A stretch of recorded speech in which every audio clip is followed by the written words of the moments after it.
Okay, give it just a second. I don't know. Sometimes there's a little delay, a few seconds delay. We'll see people popping in just a minute. Give it just a second. Right here. I don't know. Sometimes there's a little delay, a few seconds delay. We'll see people popping in just a minute.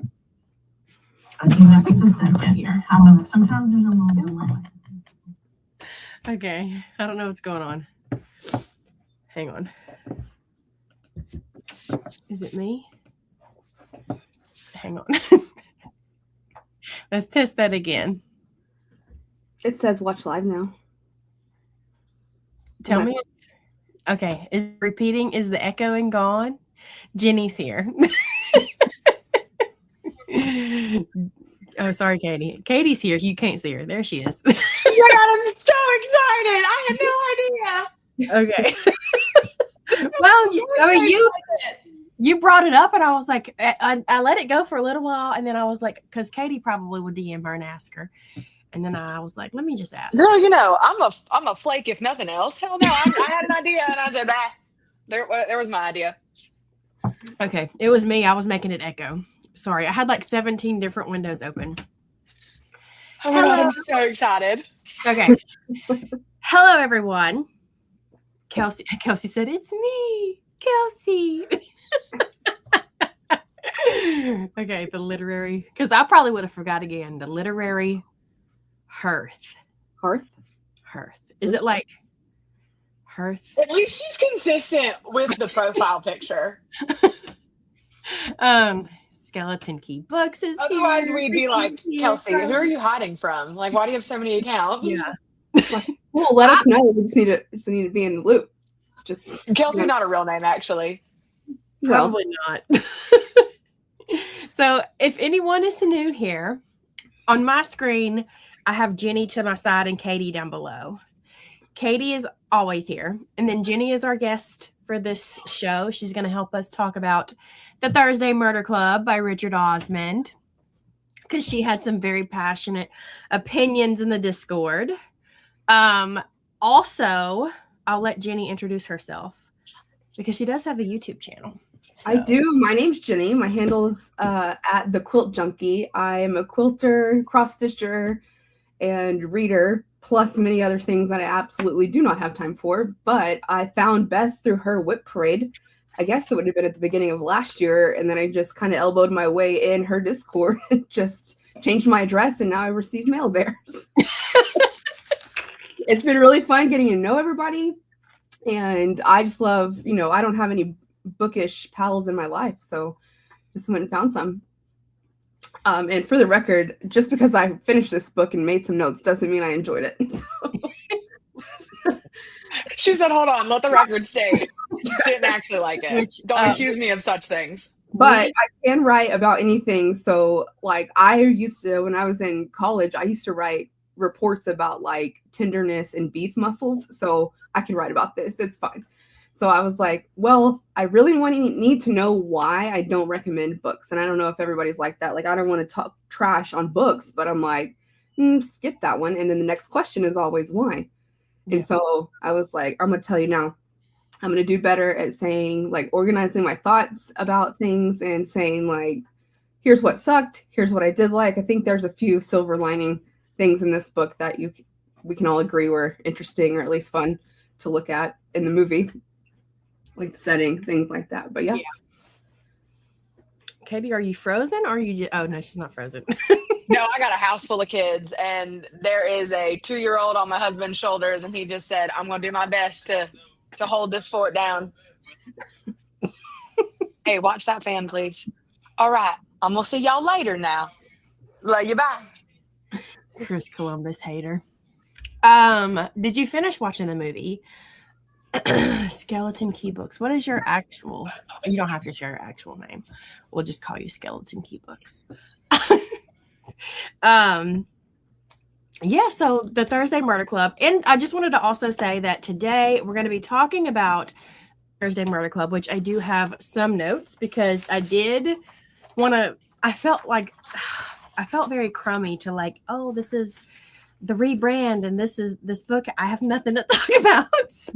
But so then I finished the book actually last night, and then today I did go and re-listen on the audiobook to a few different chapters just to kind of like refresh my memory on some things. Where was I going with that? So we're going to spend the first part of this live discussing the book and talking about it. We'll do non-spoilers for a second, dive into spoilers, and then after that, Katie has put together something for us to do to kind of wrap up the 2025 book club. Now, if you haven't read any of the books in the book club, that's fine. You can just stick around and watch because we probably will be also chit-chat about other stuff as well. If you've only read 1 or 2 books in the book club of the year of 2025, that's fine too. If you just want to see our thoughts, because we did collectively, at least Katie and I, read 12 thrillers. I read a lot more than 12, but for the book club, we read 12 thrillers. And We might have only read 12. Okay. Maybe that happened. Maybe that happened. I don't know. But yeah. Anyway, so we have that. We're going to do that as well towards the end. And then, of course, you know, we like to chat and yap and talk and get off topic. It's fine. So let's start off with our ratings for the Thursday Murder Club. If you read it, let us know in the comments what you rated the book. And you could be specific if you need to be. You can also let us know if you did watch the adaptation. Did you rate it as well? And you can give us your rating there. I'll start off with my ratings if you don't mind. Please do. I'm wolfing down dinner. Okay. We haven't even ate dinner yet, but it's fine. Tonight's an easy dinner. I just have to cook rice and then reheat some beef dips. I gave the book 2 stars. And then I gave the movie, I battled, but I think I'm going to settle on a 3-star. But I have thoughts about that. But we'll get into the movie adaptation part after we talk about the book part first. So, yeah, that's my a 2 for the book, a 3 for the movie. I went 3.5 for the book as a character study, not an actual damn book. So once I changed my perspective to say this is not reading like a book, from the first 2 chapters for me, I had failed and was like, no, this is not regular. Like, it's not going to have a regular cadence like books go, especially we know how a murder mystery goes down, right? Like, we know that. We expect that. And clearly, in my opinion, the author was like, well, we're not doing that this time. Y'all, we're not doing it. So buckle up and we're going to shift. And so once I just pivoted and started saying like, okay, let's just dig into the characters that really help my enjoyment go up. And I'm a vibes girl. Usually I'm just in a book like, I'm so happy to be here. Like, I don't really break things down until the very end. But I kept going back to saying like, is this a mystery? Because I don't know where I'm at. Like, that's the real mystery, is where are we? Who are we talking to? Who are these people? Where are they going? How are they related? And I did so much rereading that I think that helped me be like, okay, I think we can kind of guess what the plot's going to happen, you know, the ups and the big pieces, right? And so I just kind of pivoted and said, okay, this is not going to be like your regular book. So this was written, in my opinion, out the gate, whether the writer was in the TV and movie world prior. He was. He is. Okay. He's So very I popular. He's a very popular TV person across the pond. I just found that out today. So another thing too is I don't read backs. I try not to dig in because I feel like it'll change my perspective, like easily influenced by that. So out the gate, like I said, I was thinking this feels like, okay, chapter 1 and 2, come back next week for another episode. Chapter 3 and 4, come back next week. Like, it's very kind of episodic, but yeah. like not. Mm-hmm. So yeah, I could see that.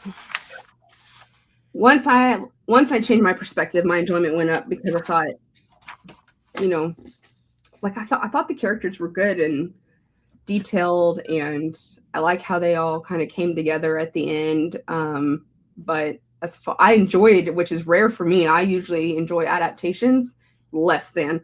because I'll be here breaking it down like, you didn't this, you didn't that, you forgot this, what about that? He was my favorite character and he's not even in here, you know, and I'll rip that apart so quick.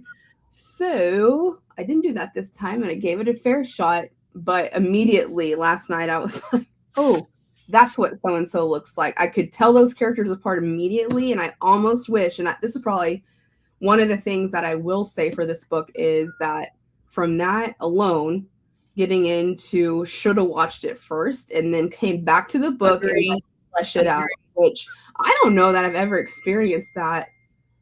If y'all have, let me know the book so I can do it correctly the next. I have been told many times that a Game of Thrones series to actually watch an episode or two before diving into that series, because it also has a ton of different characters, and watching an episode or two is going to just help you separate the characters a little bit more. So that is the only time I have ever and I've been a reader my entire life, agree that you should watch this one before you read the book. Mhm. And can we talk about how different those two things are? Like, Game of Thrones is in a different world with a whole bunch of new characters, with dragons and like all kinds of stuff. This should not have been that complex. No. We weren't learning anything about the world or anything like that. Like, There was no we magic. shouldn't need help like that. Yeah. So it makes total sense where, like, I didn't read Game of Thrones. I've only watched it. But now I'm excited to go read the books because I love the series so much. And I can only imagine it builds from there and you only get more and more and more. Mm-hmm.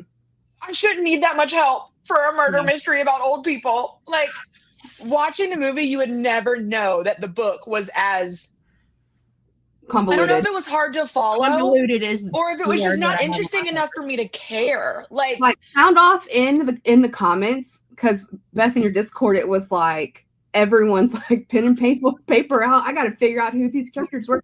That I've never, like, in a like book club, even in real life. even in so something many as people simple like, I as have as a mystery book right. is the wild thing. Katie, what did you rate it? all right, y'all. I remember later when I show you the cool little thing that I made. That's what I'm bringing to this party. But I didn't finish this damn book. Oh, you I didn't. Okay, Beth. She said comment- I'd feel bad. Hell Yeah. no. I Comment don't. with you. I almost didn't finish it, but I did say that I would feel because it's a book club book. I feel like at least one of us has got to finish it. But And she put the also, team on her back there, guys. She did. Because I said, I'll fight somebody if I have to listen to one more hour of this book. Like, I was annoyed beyond reason. I was like, if this bitch don't shut up. And then I realized I have the option to make her shut up. So I did. Were you listening? You assume? Yes. so I Okay. started. I wrote a few notes down. Beth, did you listen or did you? I listened to it on audio, and there was even people in the Discord saying that they started out reading it and then switched to audio to see if it would help, and that actually didn't help. And I think the audio also, she didn't really like change her voice at all for any characters. So, and I feel like that is probably the biggest reason why I felt like I could not distinguish what character was what, especially the two main females read like the same person. Yes. But also, And- were there some chapters that were Joyce's diary, but others that It was- weren't? Okay, so there was Joyce's diaries, which were, I don't remember what's first person and what's third person. So the First person is like she's reading to you. okay, Or like she's saying, so that's the Joyce's diary because it sounds like she's talking to us, right? And then the other one is third person. It's not in anybody's specific. correct. perspective. Yeah, it was like the It's kind of I like- POV is first person. So Everybody. I did this, I did that, they did this. Like, she doesn't know what they're thinking. And so I didn't realize that it was moving in and out of those POVs because, again, there wasn't really a differentiation in voice or anything. Nothing. So all of a sudden I would be like, hold on, Joyce, how do you have so much information about this? But it's a mystery that you're trying to solve. Like, what? And then I realized, like, oh no, that wasn't from her. That was from God. Like, what is happening? So, yeah. I will I know say it was a complete disservice to the book, but I am not in a point in my life where I'm sitting down and reading books for hours. No. Well, I will say Agreed. this the past like year or two, I have discovered that full-fledged mystery books are not my thing. I don't typically like, so like even in my thriller books, I tend to lean heavily towards books that are dark, gritty, have serial killers, have detectives, have like, I want to smell the rotten flesh when I open my book, right? And I feel like a lot of just mystery books don't do any of that for me, and I get bored so fast. Specifically, like Lucy Foley. It was like every single book Mhm. that I was reading by her. One, there was too many characters. I was getting way too mixed up. It felt very like not campy, but for a thriller kind of. You know what I mean? Like it felt like not serious. Mhm. And I like the darkness, like so close to true crime. Like it feels like it's real. And this was like, I don't know, I felt like all of the jokes and the funniness and the hee ha ha's of it made it feel less serious about what was at the bone of the story, which was a woman not getting justice for a crime that was committed. You know, like a man was attacking her and she got killed and nobody believed her or whatever, and so she never got justice. That was the like crime at the root of this, but it was like all this hee ha ha, let's make this a comedy, made that feel like, I don't know, I feel like it took the seriousness away from what was at the root of the story. That's another reason, like, way to put a bow on like the secondary reason how I felt like it was written for not just TV or a movie, but specifically, it almost felt like specifically written for Netflix or for something that's like a little bit less serious, more passive. Because, like, I almost felt clickbaited by the fact that, okay, it's going to be a mystery. And then we're like, okay, it's not put together by mystery.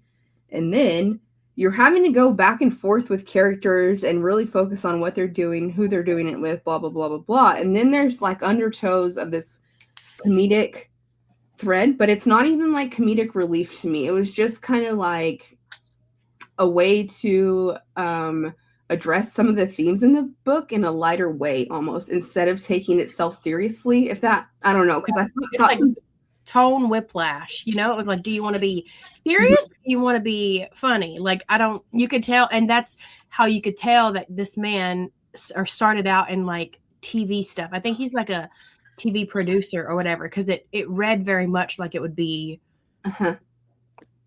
a sitcom, but like, I don't know. Sorry. I don't think there's anything sorry about it. I just think it's like, I won't continue the series, and I'll have to really have my arm twisted to pick up something else by him. Yeah. We won't watch the next movies. Like, I'm gonna be so for real. Somebody in the chat said, I think it was maybe Kelsey or Carly, said that it was like a fine blah movie, but visually perfection. And the 100%. actors, I felt like Yes. do you know these people your best friends, and that's how you convince them to star in a movie that was like, meh, you know? I don't know. Number one, I was like, did these folks read the book? I Like, don't think so. or did they read the screenplay? I don't know. And I know there's several people in the chat that did like it, and I'm glad you did. I wish I did. Yeah. I mean, the thing I is, love it for you. I When it read it so many damn times. I wish I would have come out with a rating. yeah. Right? When it first came out, so like we bought this book. We went into Barnes and Noble one time, and it was like in the new release section. Never heard of it, never seen it anywhere. So we got it. And then it was like shortly after that, I saw it everywhere. And then when the sequel came out, it was everywhere, and everybody was talking about it and this, that, and the other. And I don't, but then again, I'm not a mystery person. I say that, and I have all these Agatha Christie books here. I haven't read Christie though, so I'm not going to unhaul her until I figure out what, because I don't know. Anyway, I digress. But it was like everywhere, and everybody was reading it, and so many people that I follow and I have very similar reading tastes to gave it 5 stars, and then here I am, I'm like 2 stars. I don't understand it. But let me read you my little list, my little things that bothered me about this book. Okay. Ooh, okay. Some of the stuff. Okay, so like I have constant reminder of impending death, which just it bothers me because death has been on my mind a lot lately, like aging and one day my kids are going to mourn my loss when I die. I don't know. And so I felt like this is not the right kind of book for me because I don't want to read about the constant thought of impending death, because he would constantly bring up things like, is this going to be the last summer that I walk through this garden? You know what I mean? Like, you don't know how many more falls you're going to have. And I don't know.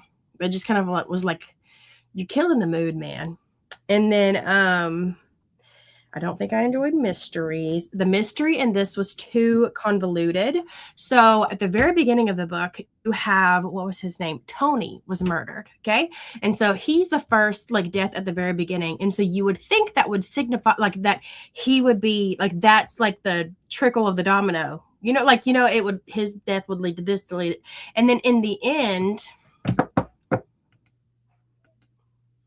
okay, spoilers. Sorry. But in the end, his death had nothing to do with the other mysteries of the story. And it was just like something just kind of like, oh yeah. And the Tony guy, it's because a long time ago, so-and-so tried to kill so-and-so. So this person killed Tony. I'm like, meh, capiche, done. And I felt like that was just, did you just make that up at the end? Because you didn't know where to go with that? Because that's how it felt like to me. Okay. That's fair. So then, hang on a second. Okay, so hearing the rustling of your papers while you're giving this dissertation is chef's kiss. Okay. And then like in this book, he made it feel like loyalty was more important than law. And like, I don't know, it felt like if Penny was say 22 years old, would you still feel remorse? Like, would you still let her go scot-free for killing a man, even though she was trying to get justice, but technically justice wasn't done because Anna or Angela, was her name Anna or Angela? I couldn't remember. Hughes, the woman that Peter first killed, like her case is still left open. So technically there's no justice in that way. You know what I mean? Like her case is a cold case and people outside of the Thursday Murder Club don't know who killed her.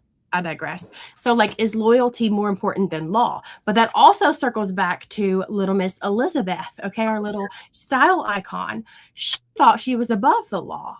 She would, where's my little Elizabeth? She lies, manipulates, she withholds evidence and engineers outcomes, and nothing, like she didn't get in trouble for none of that. I love that. Even when she did things like they dug up the bones and they went and got people to do the stuff without even consulting law. And then when the law officers did find out, they did nothing. So it's like this book is its theme. Loyalty is more important than law. Okay.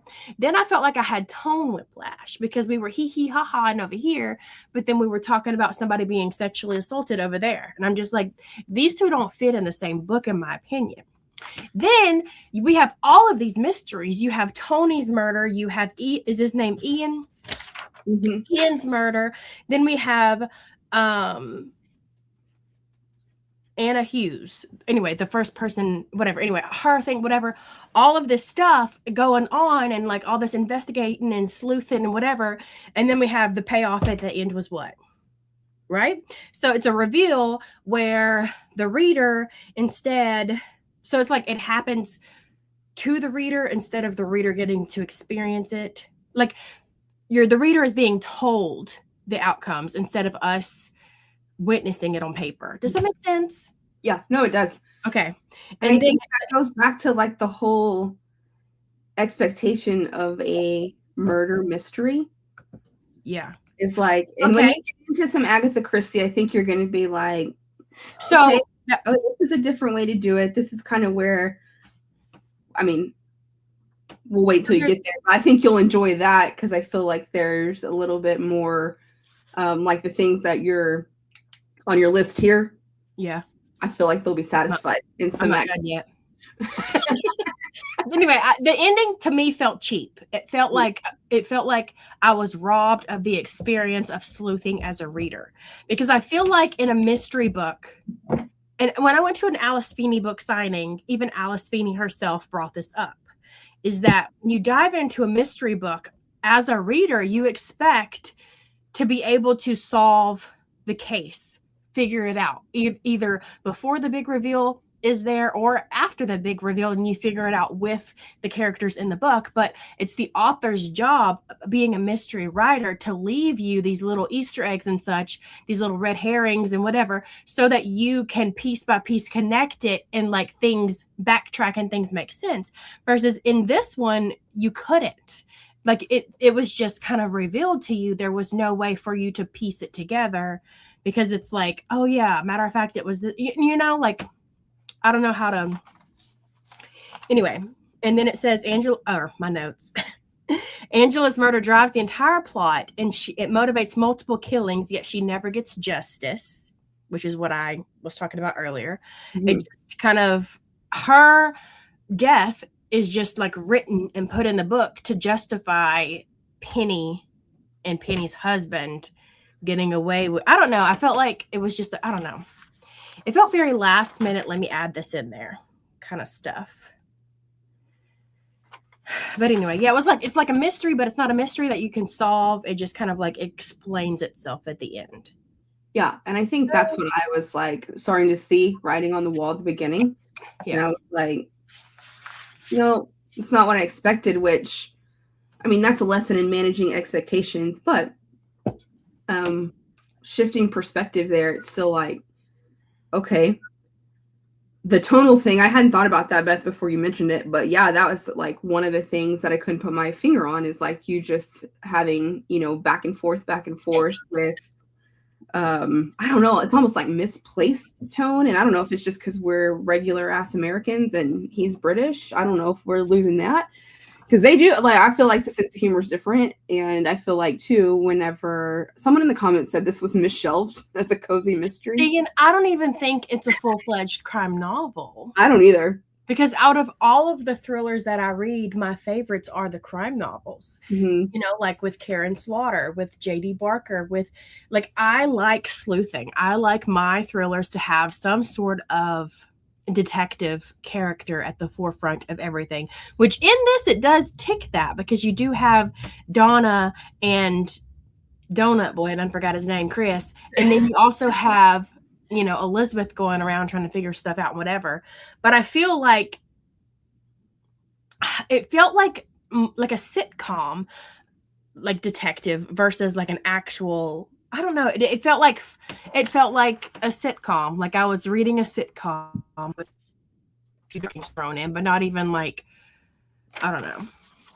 I don't know how to explain it, what I'm saying. On a dark scale, 1 to 5, I would give it half of a skull. Anyway, Katie, do you have anything to say? Because you normally have stuff to say. I'm just happy to be here, y'all. Y'all got big brains. I got no thoughts on this book. Not a one. I agree with what you're saying. Also, the thing about we might be dumb Americans that just aren't picking up on everything that the English are putting down. I maybe definitely fall in that camp. Maybe definitely. Yeah, for sure. 100%. Somebody, I think it was Stina, Miss Skeleton Key, I think said something about the Cypriots, which led me down a whole Google. I've not been ignoring y'all. I've been trying to learn what Cypriots are. The thing is like, if I crack open Wuthering Heights, I'm going to read it here at my desk with my computer.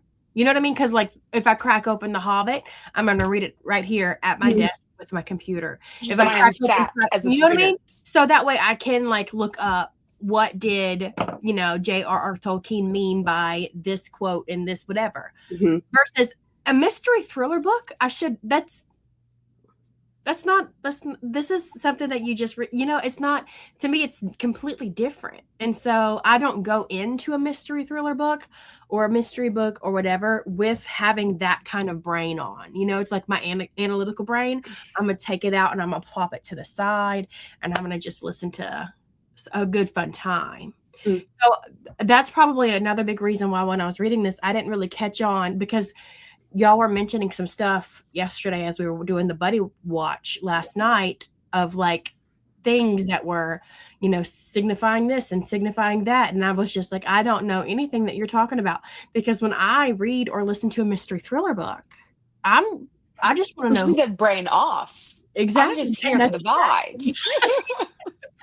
And the vibes are going out the window. And this was, I'm ready The to vibes like, are not great, I'm ready to go and back I'd like to be school. done.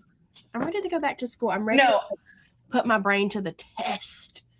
I'll definitely be checking out whatever I missed on the Cypriot scale, because that definitely piqued my interest.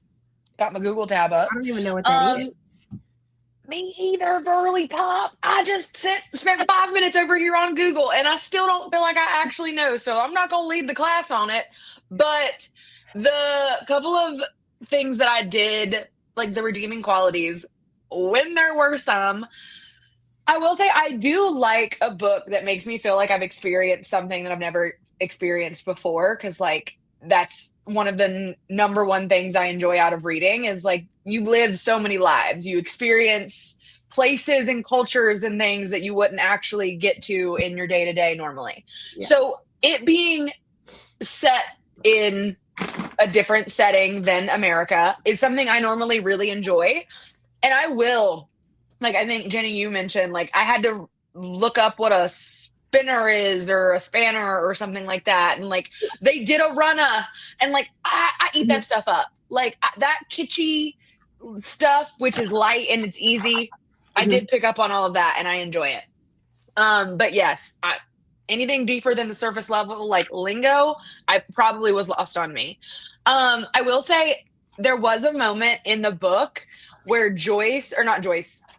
whoever the detective POV was when we were back in third person, Donna. when they were in the police station, whatever it's called over there, they couldn't get their names right for all of the different detectives and stuff that were working on the case. And so this book is very self-aware because it even mentioned like, oh my God, I can't keep up with all of these names because there's so many investigators on the case. Like, why do we have so many people here? And I was like, oh, so you know what you're doing. You are self-aware in that aspect. Yeah. But like, you still did it. So I do think it would have made a better book had we only had like two perspectives and not have had like the third person perspective. You know what I mean? Because I feel like it would feel less convoluted one if we maybe just had Joyce's. I would have loved to have had Jenny's POV here, actually. Like Joyce's diary entries, even though I feel like Joyce wasn't even the main character, I feel more so that Elizabeth more involved into everything. Maybe have like Elizabeth's perspective as her being the amateur sleuth. I say amateur because she used to be a 007 of sorts, and then have a PC perspective, whether it be Chris or Donna, preferably Donna, or Madonna is her actual name. I was like, why aren't we just calling her that from the jump? I know. I don't understand nicknames, but that's fine. It's probably because I only have a little bitty name, so I've never in my life had a nickname. It gets extended instead of just like, nope, it's just Jenny. It's not Jennifer. It's just Jenny. Oh, mine too. People are sure. When I was in school, Bethany. I'm like, out of all of them, you would think it'd be Elizabeth, but it's just Beth. I was actually named a Kiss song, like the band Kiss. Beth, I hear you calling. Yep. And so when I was little, because my parents were like rock and roll parents, and every weekend they would have barbecues outside and like their Bud Lights and whatever. And so all of their drunk friends would come in out of the house, and the drunker they got, the louder they sang it. And I never understood why. And then later on, I found out that's why. Third person is terrible when there is so many characters. Okay. Okay. The other thing, redeeming quality. The Joyce and Joanna sending each other flowers, and Joyce being like, I make the neighbor get it sometimes so that they see I'm receiving flowers. I was like, oh, that's the funniest shit in this whole book. Like, I thought that was great. So your point, Katie, like I wish we had some of Joyce's diary happenings in the adaptation, because there's some stuff in there that I feel like, and here's where I'm fine with the diary entries being kind of like tonal shifting, is because I'm like, well, that's your inside thought. Like, you can't help what kind of, I don't know if y'all can. I sure as hell cannot. When something pops up in my head, I'm like, that's funny. I don't know. And it's all literally most inopportune time. But I thought some of that in her diary entries, I was like, man, how fucking relatable is that? Because, you know, those the kind of things just pop in, and they're kept behind the scenes, right? They're kept to yourself. They're not out there. But I mean, that's hard to do in the, I don't know. I felt like the adaptation, we had to let so many things go. So we got the scenery. Like, I don't remember the book setting being in a castle, but there's a lot going on. Yeah. And the adaptation was a lot different ending wise. There was a lot of stuff different in it, period. Mm-hmm. Sorry, I thought I heard a beep. Like somebody was beeping in. Okay. Because like, so I wrote down the ending because I was like, I cannot forget how it ends, because this is why I've only ever seen the first two like Harry Potter movies. I haven't continued on because it's like I read all the books and then I started watching the movies, and the movies are different, and it was like warping like my brain of what was, you know what I mean? It was like, I don't want to remember it and get whatever. Anyway, I digress. So in the book, John and Penny's husband says that Penny killed a murder suspect, which was Peter, the bones that were buried in the graveyard. That's kind of like in the movie as well. Like John admitted Penny did it, and then John and Penny did the assisted suicide situation. Which everyone was pretty lax about that. In both the movie and the book, I'm like, yeah, everyone's just like it was almost in passing. I don't know. What do y'all think? I was just like, no, that's what I was saying. I did the double take at the end. I was like, guys, hold on. I can't have this right. Is this what just happened? And y'all are like, yeah, girl, what the hell? Why you asking? I'm like, oh, okay. No, okay. It's like so. And then I think the book's even worse because like it happens. They're just okay with it. Like they know it's happening and they're just okay with it. It's very like, do y'all know the movie Boondock Saints? I know, Beth, you're not a movie buff so much, but like they're vigilantes, right? And they go out and they're like rectifying wrongdoings based on what they think, right? There's no justice. Just like there's so the guy who directed Harry Potter. Look, I don't even know. Oh, I don't know either. The adaptation. Google. I'm gonna go back to my Google. Jenny, keep on with that thought. Well, I'm there just saying is a crazy amount. The vigilantism right here was so just like that's what I'm saying. It was like it felt very cheap because it felt like these old people were getting away with stuff simply because they were old. Is how I felt like, and I'm just like Chris Columbus. That's why they keep saying they're Chris Columbus haters. Y'all, I thought Chris Columbus haters discovered America. No, literally, I was like, okay, so we're talking about like why Thanksgiving is not okay and we have Indigenous People Day. Like, are we just really big Indigenous People Day people here, and that's why we hate Christopher Columbus? So wait a minute. All right, this is over. We're too dumb to be here. So Chris Columbus directed Harry Potter. Shut the fuck up. She said he was still direct. See, I don't know. I know Steven. Okay, he helmed the first two Harry Potter films, bringing a similar touch for adapting beloved books into cinematic franchises. So it's so funny. I only watched the first two, and those are the two. I didn't even know that there was a different Dumbledore actor. There's like one Dumbledore actor in like the first movie. Yeah, he died. And then I'm pretty sure. But like they couldn't. And then there was another Dumbledore, and then he died. After the movies. It's Stina. Skeleton Key Books is our Chris Columbus hater. Richard Harris died. I don't know who that is. That's I'm assuming he played Dumbledore. Yeah. Hold on. Stina, tell us. Now that I know which Christopher Columbus you hate, I don't now know. She hate both because I would hate. Well, that's what I'm saying. Like, I made assumptions about your Christopher Columbus hatery. And I thought it was about the Indigenous people. So please, I don't think this director of Harry Potter had anything to do with Indigenous people crimes. Maybe he did. Maybe that's why you don't like him either. Tell me. She hates both. Correct. Tell me why you hate this one. Yeah, what did he Now do? that I am fully here and present for this conversation, y'all. Well, This is she like when I just said Jeffrey and Beth was like, Katie, who? Who? I'm Well, like, she Chris typed up her Columbus. thesis. When we dive in next month to read The Princess Bride, we do, in fact, have to go behind the scenes to the lore of the movie The Princess Bride, because I have heard that movie has so much lore behind it. And I'm not talking about the Okay. death of the dude. I'm talking about like before that. So we will be prepared. Yeah, we'll be better. We'll make flashcards and everything. A PowerPoint presentation. Oh, he had this one has This one's committed crimes against cinema. What's the crime? Okay. Hang on, I'm gonna Google it. He's directed some of my favorites though, like straight up. The Goonies raised me. Okay. Home Alone 2. Miss I was about to Doubtful. say, Jenny is Googling something over there. Well, I would agree. Like, you can definitely tell the first 2 Harry Potter books are a total different vibe. Okay, wait a second. Director Chris Columbus is disliked by some for publicly criticizing J.K. Rowling's views. We're not going to get into that because I don't want to. Yeah. Okay, but he directed Bicentennial Man. We're not talking about that one? I'm just kidding. I don't know that one. That's the creepiest Robin Williams movie ever, but I loved it for some reason.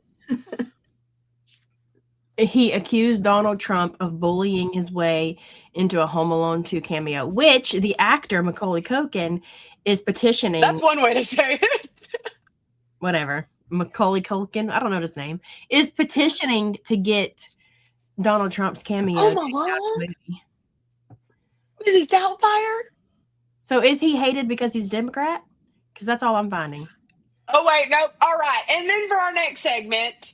Yeah, because I don't want to go into political stuff and keep people pissed. I do think Bicentennial Man was a great film. I've never heard of it. Even though it was very scary. If you just Google image. What is Bicentennial Man?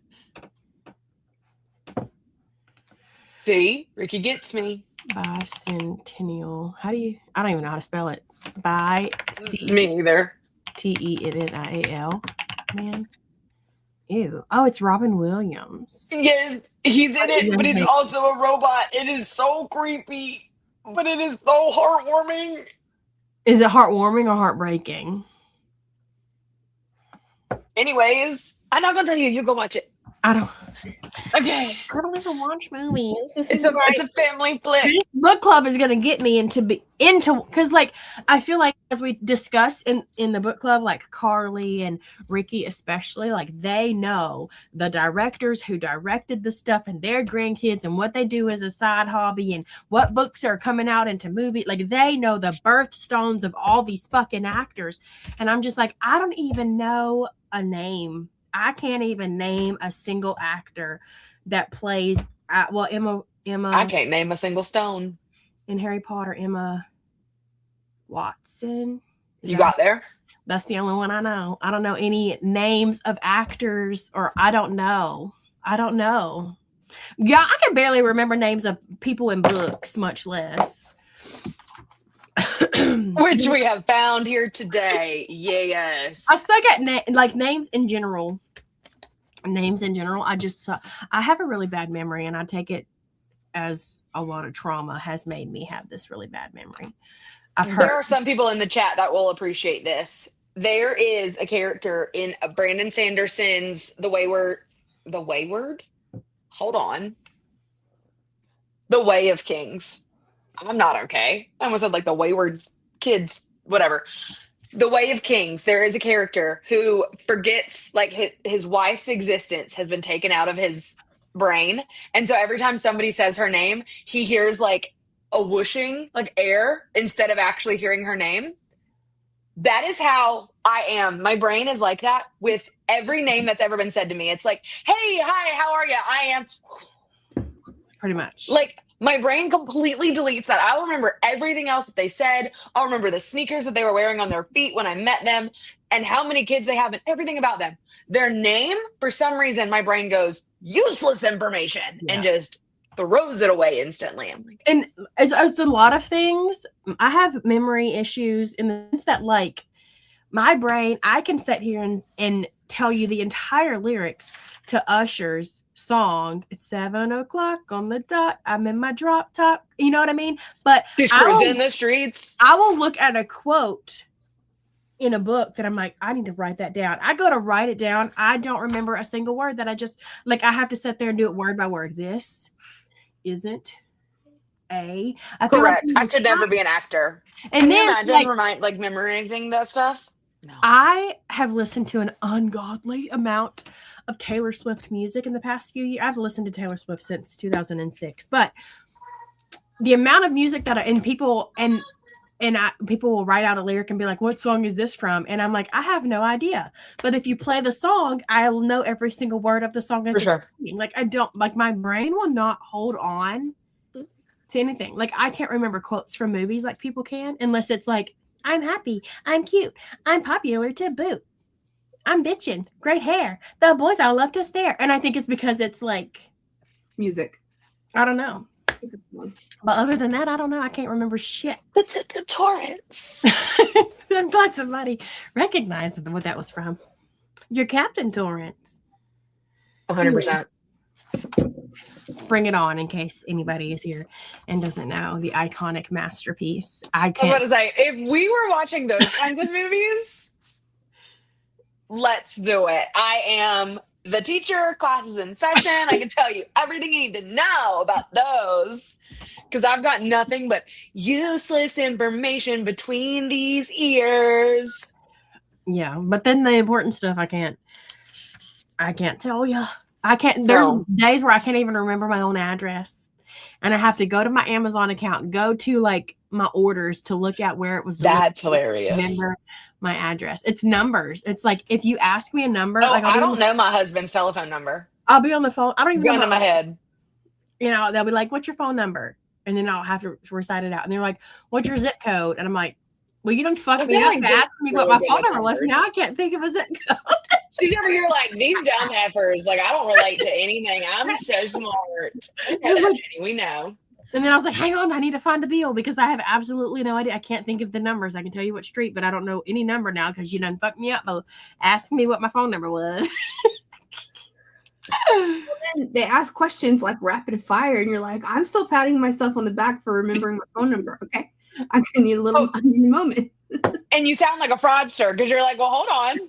What is my number? No, you're like, What is everything's my normal. address? I can tell you my debit card number, but that's about it.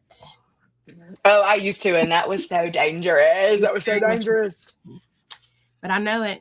And then it expired this month. And so they sent me a new one. And I was like, fuck, I'm going to have to memorize this all over again. But nope.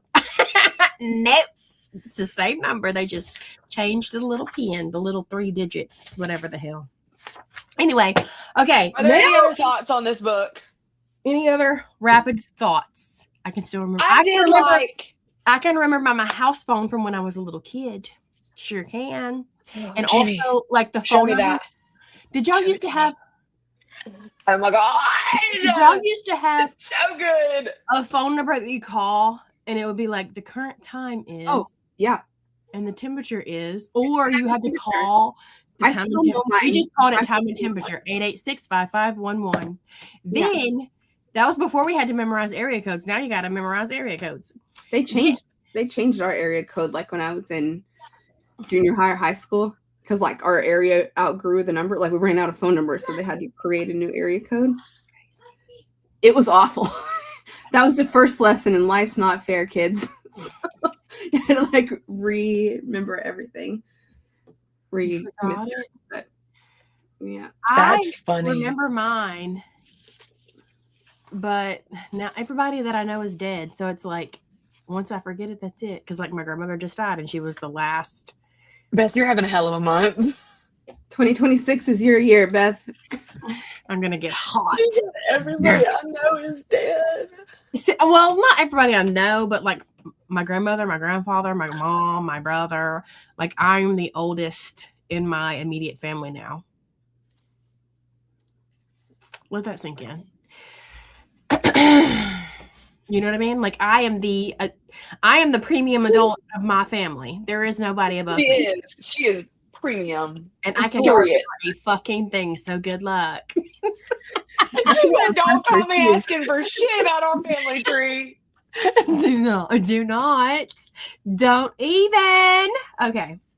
I can tell you how to do a granny square though without a pattern. I'm good at that. Because I'm making me a granny square blanket. These are my. Oh, your color palette's killer. I need 120 squares. That's cozy. That was more cozy than this damn book, I'll tell you that. Okay. Anyway, so what we're gonna do now is Katie has used her type A brain to create I don't even know what you would call it. Something. You tell them, Katie. I will. Okay, so hi. Welcome to Mentimeter with Katie. Go to the link that I just provided in the chat. StreamYard hates me. I had to go to YouTube on my other browser just to be in the chat. StreamYard, that's for you. Hang on. What Is it not even working? Hello? Is what not working? Do y'all see the link that I put there? Where'd you put it? Where? In the chat. No, I don't see anything. I'm but a I'm busy. Punch a baby. She said she's busy. Too busy for me. I'm trying to figure out how to screen share, and it's making me change settings. Y'all, Google Chrome is being a bitch right now. I don't it know. is. Okay, somebody let me know in the chat. Okay, wow. All right. This stinks. Hey, Bubba. In the car. I'm gonna mute myself real quick because I gotta tell my husband where the diapers are.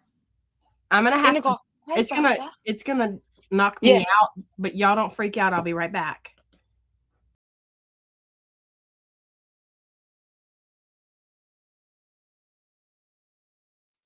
Say hi. Say hi. You see her mullet? You got mullet? You want to show everybody your mullet? This is my nephew. He's cute. Hey, bud. The cutest baby. Is he on his phone? You do stink. Yes, he's on his phone. You are stinky. Hi. Oh man, you tink. Oh Ooh. man. Mwah. We have all the kids for the week.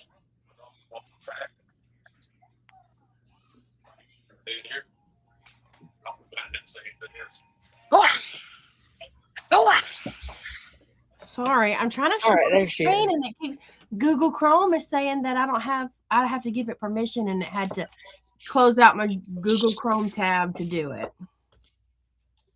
Okay, people and children of all ages. Oh, they see your mullet. They see your mullet. You want to shake it for them? Yeah, that's a mullet. Is that little baby that you had, or is that a different? Yes, this Carter. Wow. This that big Carter man. He sees himself. Oh, all right, go with Tater. Oh my God, he do be stinking. Oh, that's a duty booty. Okay. Hi, welcome to the wrap up. I can't wait to hear everybody's thoughts about everything. So, if you go to MENTI.com,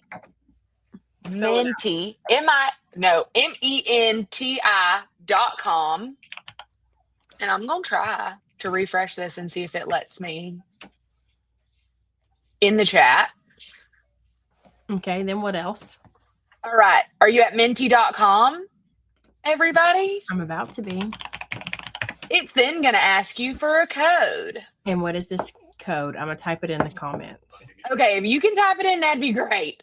1837-0576. We're eventually gonna get our stuff together, everybody. This is our first time doing this. Well, my first time. 1837 0576. 0. We use this at work all the time. So welcome to feeling like you work for Katie now. I make all of my employees do this. Okay. Now we get to rate. Are y'all there? So it pulls up and you get to rate each book. If you didn't read the book, you don't have to rate it. You can skip. If you did read the book, you can rate. And what's going to do at the end is it going to share with the class? Yeah, it's going to show everybody what like the averages are.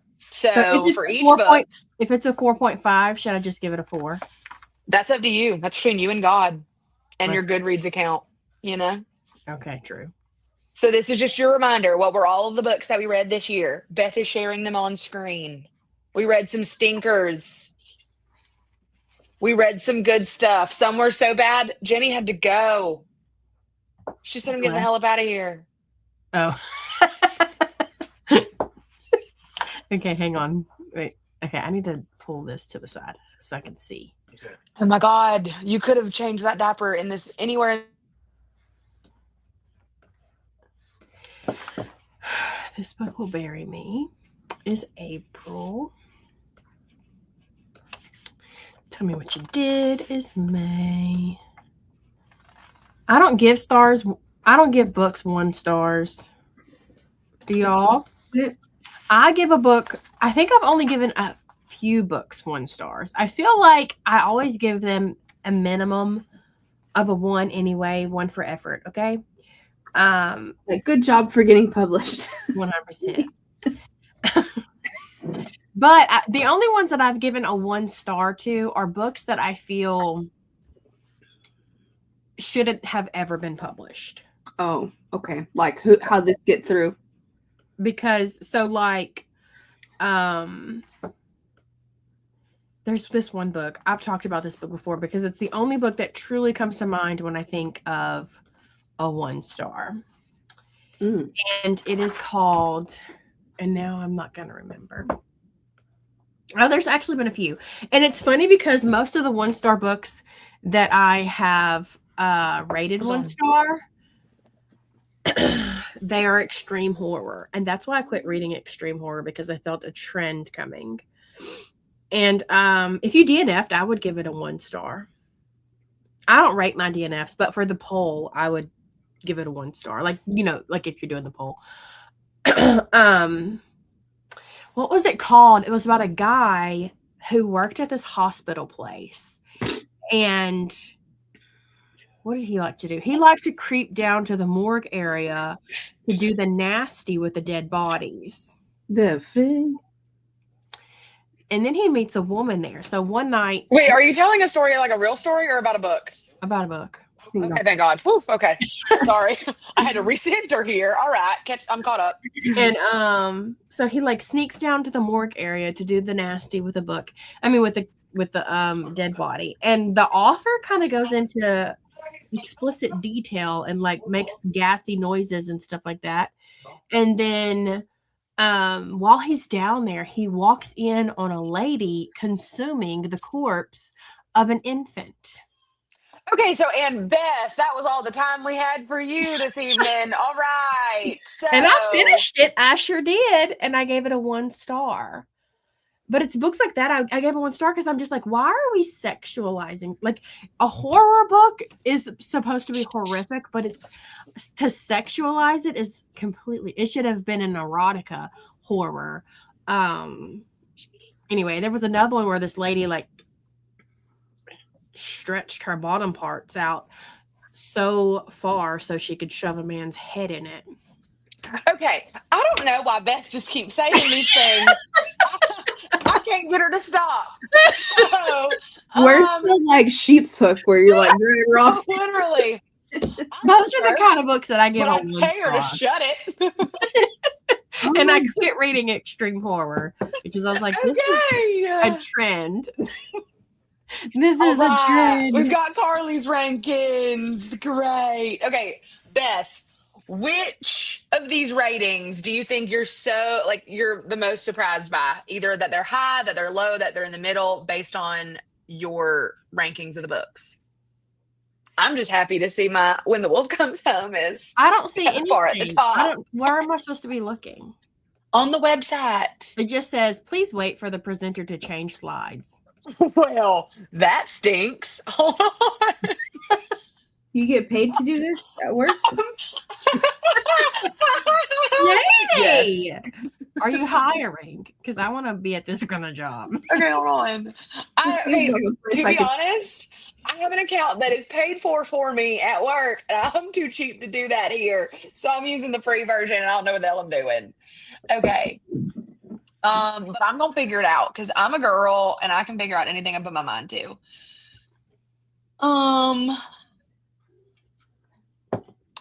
My household is really quiet. I don't wanna do any of that. Okay. Why can't y'all see? That's so stupid. I wonder what happens if I go next slide. Nope, Oh my didn't God. want that. Carla, Didn't want that at all. Wait, you've already responded to this question. So you have to like figure out how to share the results. Yeah, I'm working on a curly pop. Okay.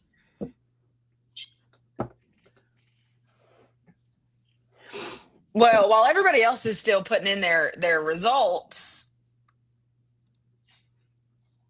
interactivity. Why can't I just... Questions are visible to everyone. Who knows? Okay, so far, we've got... Does it show you the highest rated book? When the Wolf Comes Home is the highest with 4.8. And I'm not shocked by that, y'all. I'm not Okay. shocked. Oh, here, I can tell you. I'll be your Vanna White babes. So A Simple Plan got 3.3 was our average rating there. How do we feel about it? Disappointed, but it is what it is. You know? Not It's fine. surprised. I have a very That one is so particular far- taste in girls. It's okay. That one was so far in the past. Who even remembers it? Probably not a lot of people. A Beautiful Ugly, Uh-huh. average of 4 stars. A Beautiful Wow. Ugly got 4 stars, and A Simple Plan only got 3.3. Don't be mad. Don't be mad at our people. This is a safe space for them here. Famous Last Words, average of 2 stars. Average of 2 stars. Well worth it. I support that. I support that That's what my one. rating was. So This Book Will Bury Me, average of 3.5. okay. Kind of surprised. I really like that one. That's okay, guys. You're not wrong. Tell me what you did. 2.3. How did we go to 2.3? Math is weird. The Lake of Lost Girls, 2.8. What? Average? I gave it a 4, but I don't remember a singular thing about that book, so it should probably be like a 3. Yeah. There's some of these books where I'm like, I don't even know if I was here or not. Yeah, I don't remember. So that tells you enough. With a Vengeance, average of 2 stars. Not surprised. Jenny, did you read that? Are you a Riley Sager girly? Mm-mm. Don't. Don't Let Him In. Average of 3.5. Wow, a 3.5? Mm-hmm. Hmm. We're All Guilty Here. Drum roll, please. If it's below a 4, I am logging the fuck off. But go ahead. Well, wow. Okay. What a preamble. Jenny, did you read We Are All Guilty Here? Mm-mm. Are you a Karen Slaughter fan? No, I didn't read anything except for this. Get out of here. You're not a Karen Slaughter fan? Okay. Or you Wait. just haven't read Karen Slaughter? Probably that. I don't like a lot of She doesn't thrillers. feel safe. I live out in the country and my little imagination takes over.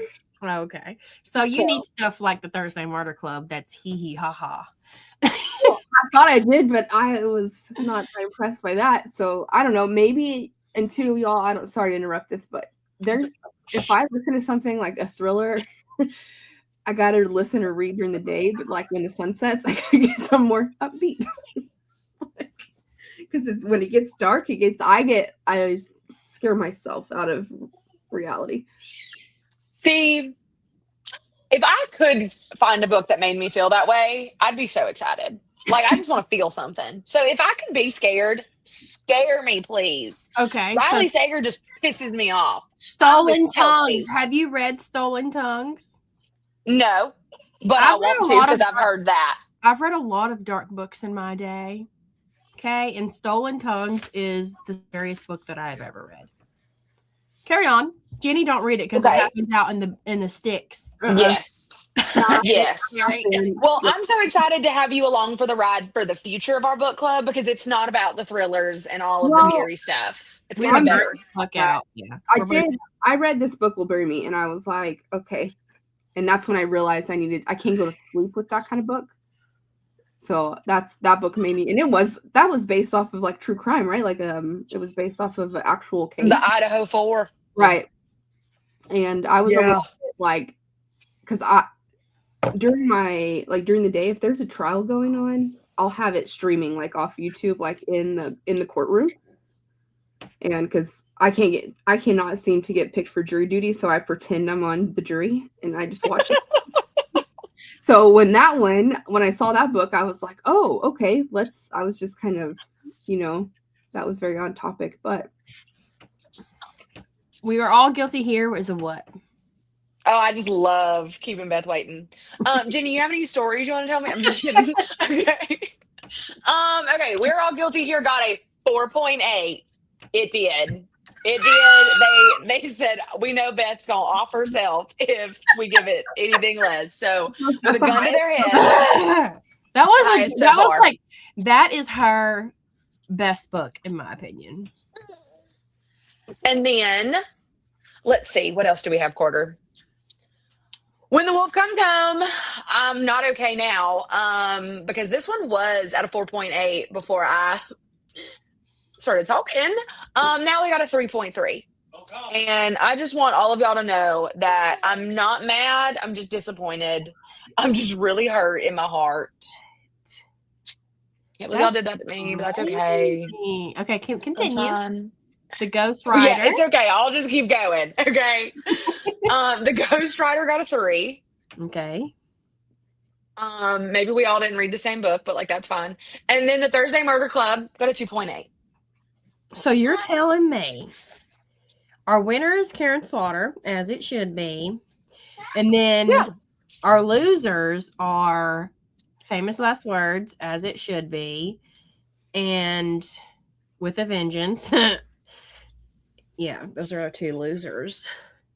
And then a close is Tell Me What You Did, which is, Let me tell you so these are my ratings, just specifically.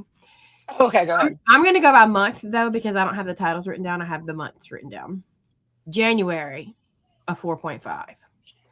February, a 4.5. March, 2 stars. April, a 4.5. May, 2 stars. June, 4 stars. But I think I'm going to go back and edit that to a 3 because I don't even remember what that's about. Mm. And to me, like, that should play a big role in like your rating. Did it stick with you? That one did not. July, 2 stars. That one cannot stick with me and I'll be fine. August, 2 star. I feel like Lisa Jewell is very hit or miss for me, and that was a miss. September, 6 stars. October, 4.5 stars. November, 3 stars. And December, 2 stars. I feel like When the Wolf Comes Home was our funnest book we read. It was the funnest discussion, that's for sure. Well, the book itself, I even vlogged myself reading that book. And I even said in the vlog how I was having so much fun reading that book because of how, like, out of pocket that book was. It was just like, it was fun. Okay, what's the next slide? We're going into superlatives. All right. Let me get back to my thing. I'm gonna have to take a potty break here in a little bit. Mine are now finally leaving to go watch or to go look at Christmas lights because clearly this is a shit show we've got going on. 4 kids is too many. If anybody wanted to know, 4 kids, way too many. Are they All just right. there to visit you or what? Yeah, so the oldest still lives with us, but she's Mhm. been, because she's out of school, she was with everybody over at dad's house for the week, and then dad's going out of town. So now I've got all of them for this week. And I'm very happy about it. I'm talking smack, but like I'm living my best life. I'm gonna probably sleep in their room with them tonight. I'm just kidding. Anyways, okay, superlatives. This is open-ended. So y'all get to share with the class what y'all think. You should on your phones currently see an option to type in which character out of all of the books that we've read in the book club, or Jenny, please share any of the books that you've read this year, which character that you would want to be friends with. And from the book club, none. I'm trying to think. I want to be friends with Ibrahim. Ibrahim. Out of all the books, Girl, I don't remember shit I don't about remember Fred. anything. I said none. See, Elizabeth? Okay, maybe y'all can't see that. I'm don't gonna know how go this is gonna potty. I'm gonna pee on Bye. myself. So I'm gonna Ew. save y'all from that. She's so dedicated to her craft. Okay, Jenny, did any of the books that you read this year, did you want to be friends with any of the characters? Just going back through. She said, wow, I didn't realize I was going to be put on the hot spot tonight. My reading this year was literally all over the place, which I like because it makes me feel like I covered a lot of ground. But I got into the first two Farseer books, and I was like, okay, I felt like I was blazing through those. And I don't know, y'all tell me if y'all get into like series that you just really want to eat up. And I was like, I need to put these away because I'm going to be so sad when they're over. So I just like put them away and I'll pick them back up. But I really like characters there. I thought her characters are great. And then another surprising one that I got hooked into for characters that I could see myself with. I don't know if any of y'all have read the Inheritance Games series. Jennifer Lynn Barnes, my niece, who I read with, she's 11, but she reads at like a high school level. I've heard in your videos you talk about you like read them first to make sure that they're okay. And then she's got a little jar that I created because she's homeschooling this year. And so we pull one out. And so we buddy read those together. And then I quiz her, things like that. And so that's really pushed me out of my normal reading pattern because she got a free read and she picked the Inheritance Games because her friends were reading it. And it was a real quick read, but I was like, can I borrow the second book? Like, it's a series, so I need closure. But some of those characters were really fun. A gun to my head, I could not tell you one of their names, but just kind of like I said, getting those out. And I read a lot of Leigh Bardugo this year too. So the Shadow and Bone trilogy, and then Hellbent and Ninth House. So there's some characters that are a little creepy, but that's another one where our Ninth House was like, okay, it's a little dark in the evenings. Yeah. So I don't know. As far as like one character, that's hard to say. I don't know. And then I also read the All Souls trilogy. And I liked the vampire husband in that one. I'm glad I was on mute because I just screamed. Why? Because I was like, oh my God, Jude. Yes, that too. I forgot about her, the FBI agent from All Guilty Here. The bad Love that one. Love that one. My bestie. Okay, so some of the ones that we've seen: Elizabeth from Thursday Murder Club, Emmy from We're All Guilty, Zadie Pierce Bronson, absolutely. Jude, honestly, is probably my answer too. Thank you for reminding me of the characters in the books that I have read. I can't be responsible for remembering that myself. Let me open the door for a tiny turdler. What else? Hoyd from the Cosmere. That's a good one too. That's a very good one. Okay, next question. Which character would you avoid at all costs? Elizabeth. Takes all kinds. Somebody wants to be her best friend. I know the world. Kid from The Wolf Comes Home. I don't remember his name, but bitch, I would be avoiding him at all costs. Last fucking one of them costs avoided.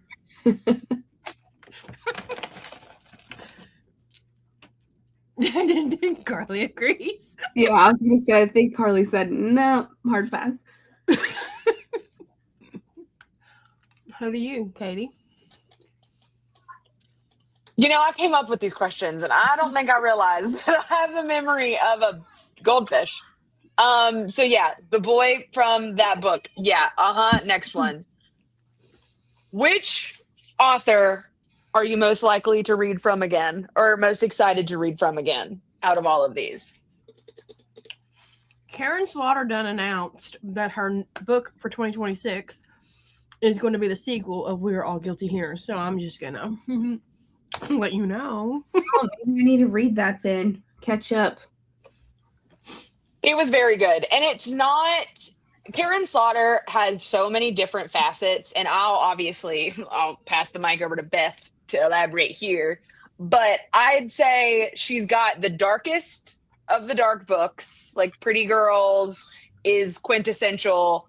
That's going to make you scream, not sleep, and probably have nightmares.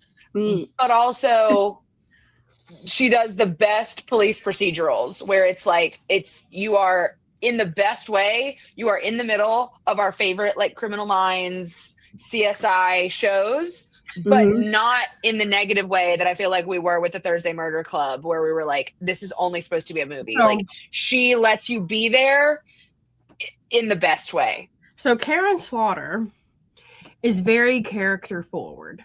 Her books, so she is a thriller writer, but her books read slow.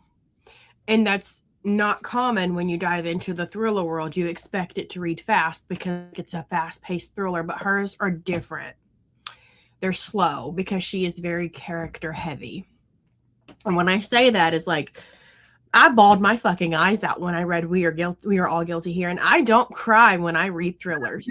You know what I mean? You are going to feel shit for these characters. She is very good at like relationship dynamics. And I'm not saying like husband-wife relationship dynamics. I'm saying like sister dynamics, best friend dynamics. Like she is really good at these characters building these relationships with one another. She's good at trauma and like discussing trauma. And like she comes with trigger warnings. In every single one of her books, you're going to want to look up the trigger warnings if you are triggered in any way. I personally don't, because I feel like trigger warnings spoil a lot of books. But anyway, she's very slow, so you do have to get through some stuff to get to like that, especially in Pretty Girls. I say that if you pick up Pretty Girls. Pretty Girls is pretty slow because she has to like, you have to build this relationship essentially with these characters, and that takes time. Versus we read the Thursday Murder Club, and albeit a lot of the reviews and stuff said that, oh, he's so good with characters, but it was so fast you couldn't get to really know any of these characters. You know what I mean? Versus like Karen Slaughter is slow. Stephen King is slow. Jay Kristoff is slow because you need to sit with the characters, and that's exactly what she makes you do. So like I would consider myself an empath person. I cry all the time. And I feel like that's really good for me. Is like those kind of books. Anyway, I don't know where we're going with that, but I'm going to run through. Scott Smith has one more other book, I think, released. I don't think he's writing any more books. He is a movie man. He makes movies. Alice Feeney is the must-buy author for me. I will 100, and I have heard, like last year when Beautiful Ugly was coming out, I was hearing not so many good reviews. Versus this year, I have been hearing a lot of good reviews about Her Husband's Wife. Like the book is called that. So I'm definitely going to be picking up Alice Feeney. She's a must-buy for me, and she is like the sweetest person you'll ever meet. Gillian McAllister, I think I'm going to give up on. I've read 2 books by her. I didn't like either one. This Book Will Bury Me. Ashley Winstead also met her. She's from Houston. She's such a sweet, sweet person. I have no idea how she can write such dark books, which granted, I feel like she's steering away from that. Her last couple of releases aren't as dark. Her newest book, I have the arc for it. It's not a thriller. But when I read This Book Will Bury Me, and we were talking about it in the book club, I started crying because like the way that Ashley Winstead wrote her, because like she lost her dad. Like her dad died, and her dad was really close. And this book was like her grieving time after losing her dad. And so this is what she said at the book signing that I went to. She said that when her dad died, she coped with true crime. She coped by following a true crime case, and it kind of like distracted her brain from the loss of her dad. And that true crime case that she followed heavily inspired this book. And so like obviously it's going to remind you of the Idaho 4. Is that what anyway, and then in This Book Will Bury Me, she writes about the main character's mom as well, going through the loss of a husband, and the way that she was able to like depict that, it just really broke my heart, and I cried. And then like when I started talking about it, I cried too, because it just kept bringing that. Anyway, so I will for sure be reading more of Ashley Winstead. Not every book is a banger, but you know, there's more bangers than duds. Carter Wilson, I don't know you, son, and I don't think I'll pick up another book. Same with Catherine Green, don't care. Riley Sager, I've met Riley Sager too. I don't mean to sit here and be like turning into Kelsey, but and I say that because Kelsey has lived a long life, and she's still so young, but she's experienced a lot in her life. But anyway, I have read every single book by Riley Sager, and I don't think any of them are ever like an all-time favorite book. And I've been really thinking a lot about Riley Sager, and I don't know if I'm going to continue on with his books or not. I've stopped buying them because his past few books have sucked. Lisa Jewell, Don't Let Me In. She's a hit or miss author for me. I've only loved 2 of her books, and they're her 2 darkest books. Her other books I don't really care for. Karen Slaughter is my favorite thriller author that ever existed on the face of this planet. Nat Cassidy, I will be reading more of him. Julie Clark, The Ghostwriter, was my first book by her. It was very overhyped, and I think that's part of the reason why I was let down so much. My husband has read a few of her other books, and he loved them. So and they're on my shelves, so I'm going to give them a go. If I don't like those either, then I'm just going to give up on her. And Richard Osman, and I'm unhauling that series. It's just not the type of book that I enjoy. So that's my run through. Next. So we have yes. Stina says she has yet to read any Feeney. The thing is with Alice Feeney is I feel like each of her books reads quite different than the previous books, or like, you know what I mean? We have His and Hers, which is like her dark, gritty serial killer kind of book. That's, I think, my favorite of Alice Feeney's books. And then we have Rock, Paper, Scissors, which is kind of like her mystery, cold weather, isolated setting book. We have she has Sometimes I Lie. I just recently read I Know Who You Are, and that's got to be the most fucked up ending. It's going to turn your stomach once you read the ending of that book. She is across the board, different. Same with Riley Sager, I feel, as well. Carly has read 3 Sager books, and they were all duds. And I'm doing a massive book not a massive book unhaul, but tomorrow I'm going to be doing a reorganization unhaul of my book room and unhauling some stuff. And I'm unhauling all of my Ruth Ware books because Ruth Ware has yet to, I have read 1, 2, 3, 4, 5, 6, 7, 8 Ruth Ware books, and not none of them are a favorite. And I feel like that is a sign that she's gotta go. And then Lisa Jewell, I'm gonna unhaul a few of hers as well because I've only read 2 that I loved, and it is None of This Is True, and then She Was Gone. And I'm going to unhaul the other ones because I don't even remember what most. Anyway, so I'm not going to give up on Lisa Jewell just yet, but I'm not going to pre-order anything else by her. I really love Riley Sager's books up until The House Across the Lake. That just got a movie adaptation situation going on. That book started a downward spiral. And I think it started a downward spiral for Sager himself. The only book that has been good since the book was the only one left. And I say it's good, but it's not a favorite. But it was like for Riley Sager. It's a good one. But anyway, he's not that great either. He's like, Riley Sager is comparable, I think, to like Lisa Jewell and Ruth Ware, in the sense that you will always find his new books on the front table at the Barnes & Noble. It's a very commercial type book. You know what I mean? Like, Yeah. He's always going to be a New York Times bestseller situation because he rides the hype. Yeah. Sometimes I'm not cool enough for that. Like, we've talked in the Discord. I'm like, someone send me an Olive E. Blake book because I've tried to. I just DNF'd both of them. I'm just not cool enough. I've come to find that majority of like the super hyped up books I don't like, but I'm more so of like like Gillian Flynn, Karen Slaughter, J.D. Barker.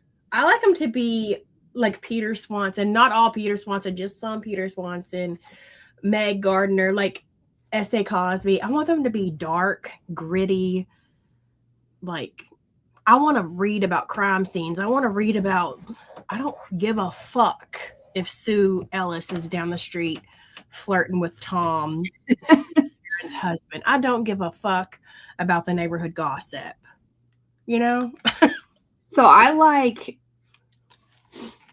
this. An auto buy for me is Dan Brown. And I don't know if he's got skeletons or something, but like, I love the history kind of tying in, and we're on a hunt. We're always looking for something. We're always going somewhere. We're always on adventure. Like, I like that. Some of the greats are great for a reason. Riley Sager, if he goes down as a great, I'd like to just hang it up. He's not. That one. He's not going to go down as a great. He's going to go down as the middle of the earth, middle of the earth. He's going to go down the middle of the earth. I feel like he is more so for the girly pops, the Frida McFadden lovers, the book talkers, the ones who only read thrillers occasionally as like a palate cleanser before they dive into their next freak nasty kind of book. Like, I think that's why. Freak nasty. Well, like my friend she reads smutty books, and she will use like a Riley Sager after she's read so many just to kind of like read something else before she dives back into her smutty books. Like, she uses it. It's kind of like me, where I use romance as my buffer in between other books. You know what I mean? That's why I only read like one romance book a month, because it's like my buffer of choice. I don't think he's going to go down as a great. He's just popular in the moment. Sorry. You better not. Sorry, Todd. His real name Okay, next superlative. Okay. What was the biggest disappointment out of the books that we read this year? Honestly, it could be a book club book, or it could be a book you read not in the book club. But what book had you hyped for yourself, expected to be great, and then it actually was a dud? So next, what was that, Jenny? Masters of Death, Olive E. Blake. I DNF'd it. Really? Mm-hmm. See, I'm sorry, I keep getting off on these little side tangents. I need to learn how to park. But sometimes I come across people and I become obsessed with them. And then whatever book that they recommend, I just buy. You know what I mean? And it's like, you buy and I buy and I buy because like they think it's good, so I'm going to buy it. When I first discovered Chris and Mads, they would constantly talk about Olive E. Blake, Olive E. Blake, Olive E. Blake, Olive E. Blake. So I bought like their whole backlist essentially. And I DNF'd one book, and then I DNF'd another book, and now I'm scared that I'm just not an Olive E. Blake girly pop. but I'm learning, and we're not doing that anymore. Okay. Mm-hmm. Yeah, same. And so like I DNF'd Masters of Death, and then I was like, Atlas 6, the first book. Nope. I just feel like she had a Wow. thesaurus and was like, let's use the whole thesaurus in one That's sentence. I've never read from her, And so I read, but I know all the girly pops do. I didn't, well, I thought so too, but then when I started talking about how I didn't like One for My Enemy, it was like everybody was in my DMs talking about how none of her books are good, and they're not sure why she constantly gets all of the hype. But I feel like she's probably more so an author for a specific, like reader. I Oh, don't get it. Like- Marvel. I don't like when authors, you know how like some authors will talk down to readers, like dumb shit down to readers when we're like, okay, we get it. And then there are authors that like go above over your head, like. And I feel like that might be. Maddie really loves all of her books, and I feel like Yeah. Kristen. I think Kristen just rides along with the hype, honestly, because I feel like she doesn't really. So I read one from. No, I DNF'd it, but I read like half of it before I DNF'd it. And then I went and recently watched one of their like Olivia Blake ranking videos, and even Kristen said she didn't like One for My Enemy. It just was very YA. It's not YA, but it read Uh-huh. YA. I don't have that one, but I remember you saying about that. And I'll be honest with you, like I was on the Chris and Madge train for a while, but then I feel like I'm being influenced every time I watch that, and I'm like, no, I just want to chit chat. I don't want to be influenced to spend money on shit that I don't want. Yeah. You know? And like there's a Oh, few girl, books that I've convinced got- I need to travel across the country with them, across the world. Oh yeah, I ain't doing that either. But like, and then two, I just feel like sometimes like, no, I don't want you to sell me a candle or whatever the hell's going on here. I just want to talk books. So, I don't know. I just feel like, how did we get here? Like, I feel like That's a common thing All of a sudden, we have an LTK. that's a common thing for influencers in general, especially like during December. So like no tea, no shade. They're like making their money. Let them make their money. I do agree though that some of the ads are like off the wall. Like, why are we doing an ad for Coffee Mate? But that's you know what I mean. yeah. But Well, it's just again like just kind of again like you're saying, no shade. Like everybody's got to get it while they can. But it's like that turns me off so quickly where I will be like, I just canceled my Patreon because of this one fucking candle ad. Not sorry, but anyway. So and then it makes me rethink. I'm like, if they're selling candles, are they selling authors to me too? Like it just kind of makes me unravel the hierarchy there. And I'm like, you know who's not? There's so many people out there on the internet that's just saying like, hey, I read this, I recommend it, I don't. Yeah. Take it, leave it, whatever. And I think also it plays a part because they got picked up by a management team. And I don't know exactly how a management team works, but I do know that they have to make money for their management team. And I think their management team find all of these, people to work with them and maybe I don't know. Again, I don't know them personally, but it could very well be like their management team sends them the stuff for them to film and do. yeah. To get money. I just like you were saying is like you get like a hyper fixation. Yeah. And for me, it's not just in the book world. I'll watch Lori Holt and be like, I want to have all Lori Holt's cross-stitching, quilting, everything. And then when it comes time for me to actually stitch or sew or whatever that project, I'm like, I hate this. Why did I buy this? Like no one was in charge of me saying you that's not even your aesthetic in your home. Yeah. What are you doing?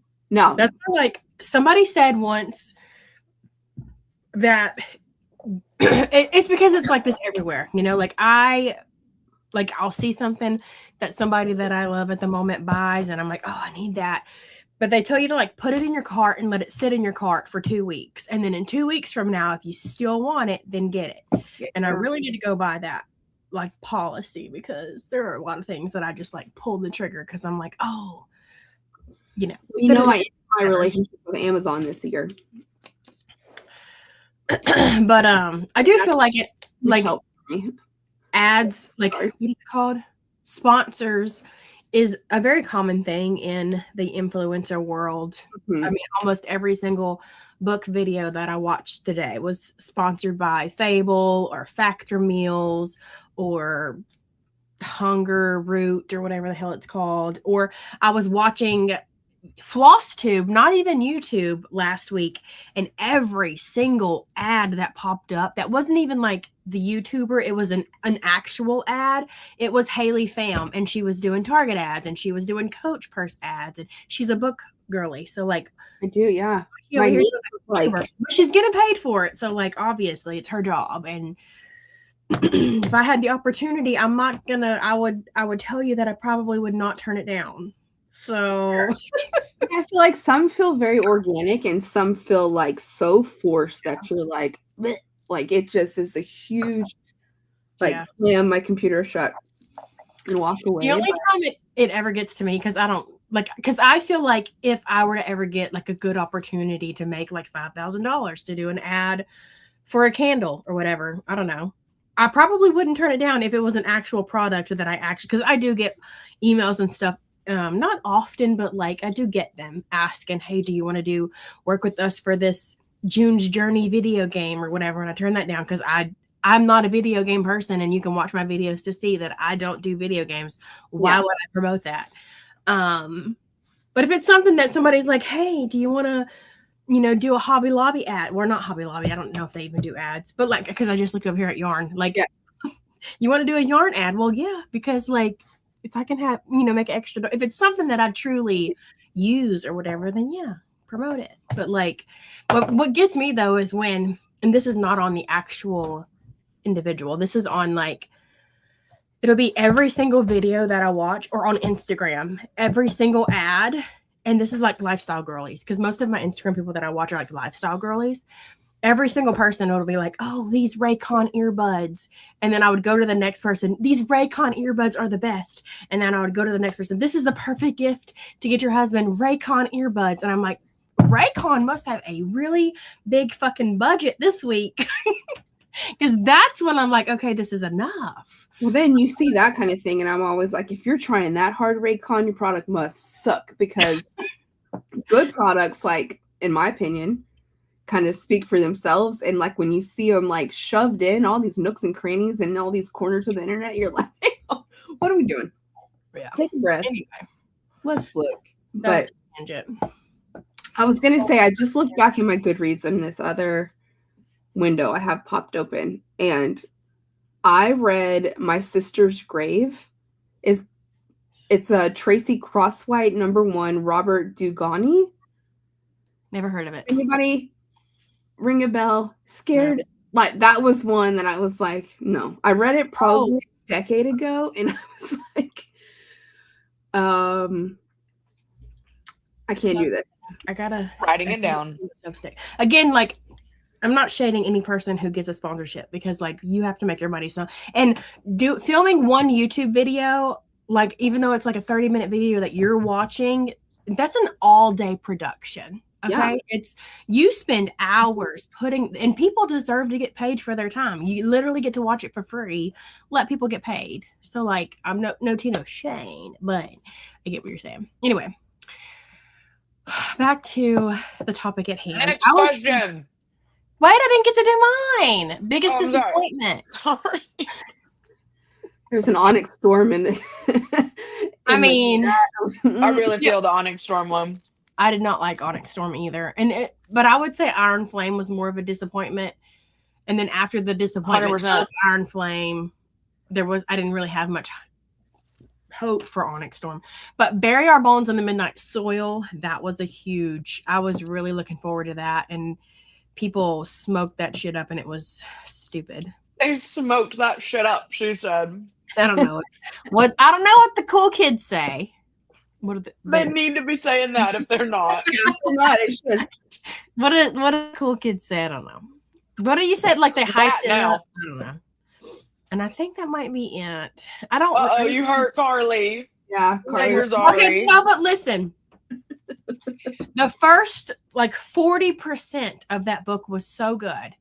And it was like, yes, we're going to get. And then it was just like the second the last 60% of that book was the most boringest. Nothing is happening. Let's fucking figure out what's going on. Where's the plot?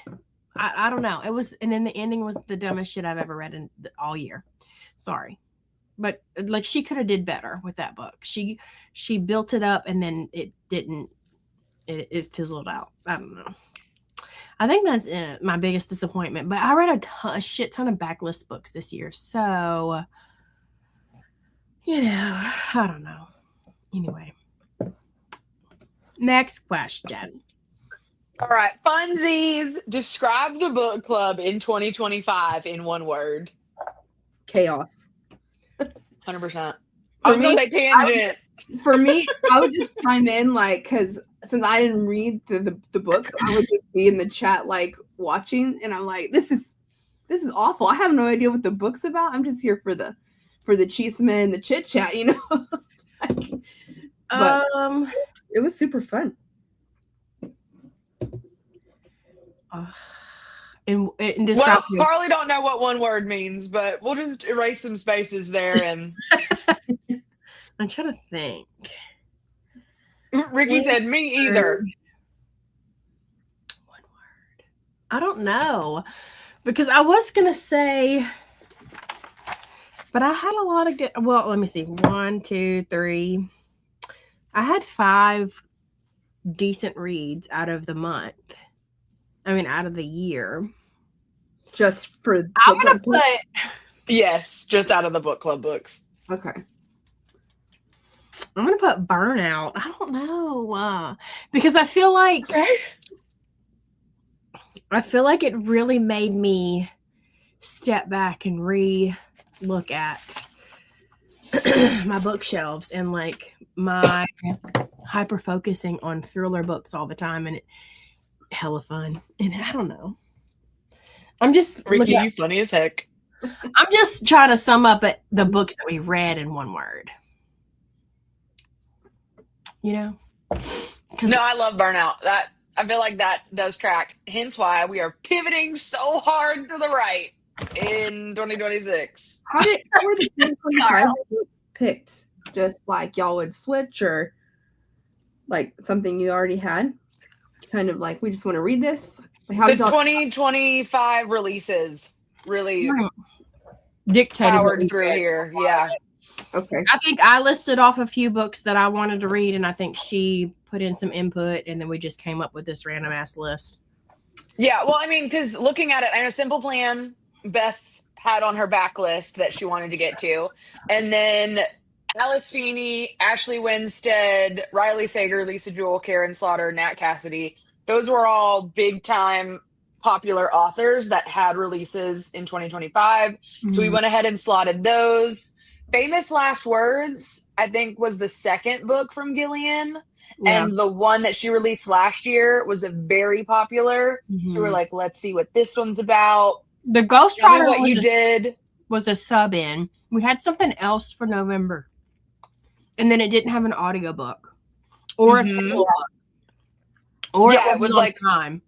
Yeah, it was hard to get. I don't even remember what it was. Steve Kavanaugh's book. Yes, Steve Kavanaugh's. Was it his new release? Vote. I don't know. I thought it was a new release, and then when it was time for the book to come out, like you couldn't find it anywhere. So I don't even know. And then the Thursday Murder Club, we were like, we need something super easy to read in December that can be like our trial run for the Buddy Watch, so it needs an adaptation, whatever. The irony of us trying to find an easy to read, and this was what we got. So woof. Yes. Go ahead and DNF Famous Last Words. Be kind to yourself. Some of the other words were delightful, crazy, and fun. I love y'all. Y'all are some cool cats. Okay. DNF it, Skelly. All right. Now I want to know everybody else's, not from the book club, but what was this is the hardest question to answer. What was your favorite read of 2025? Tis the season. Everybody's making these lists. Rapid fire. I was trying to come up with my top 10 list So I can She's being secretive about it. film a video about it. That whore. But if Don't I want just tell pick us. one,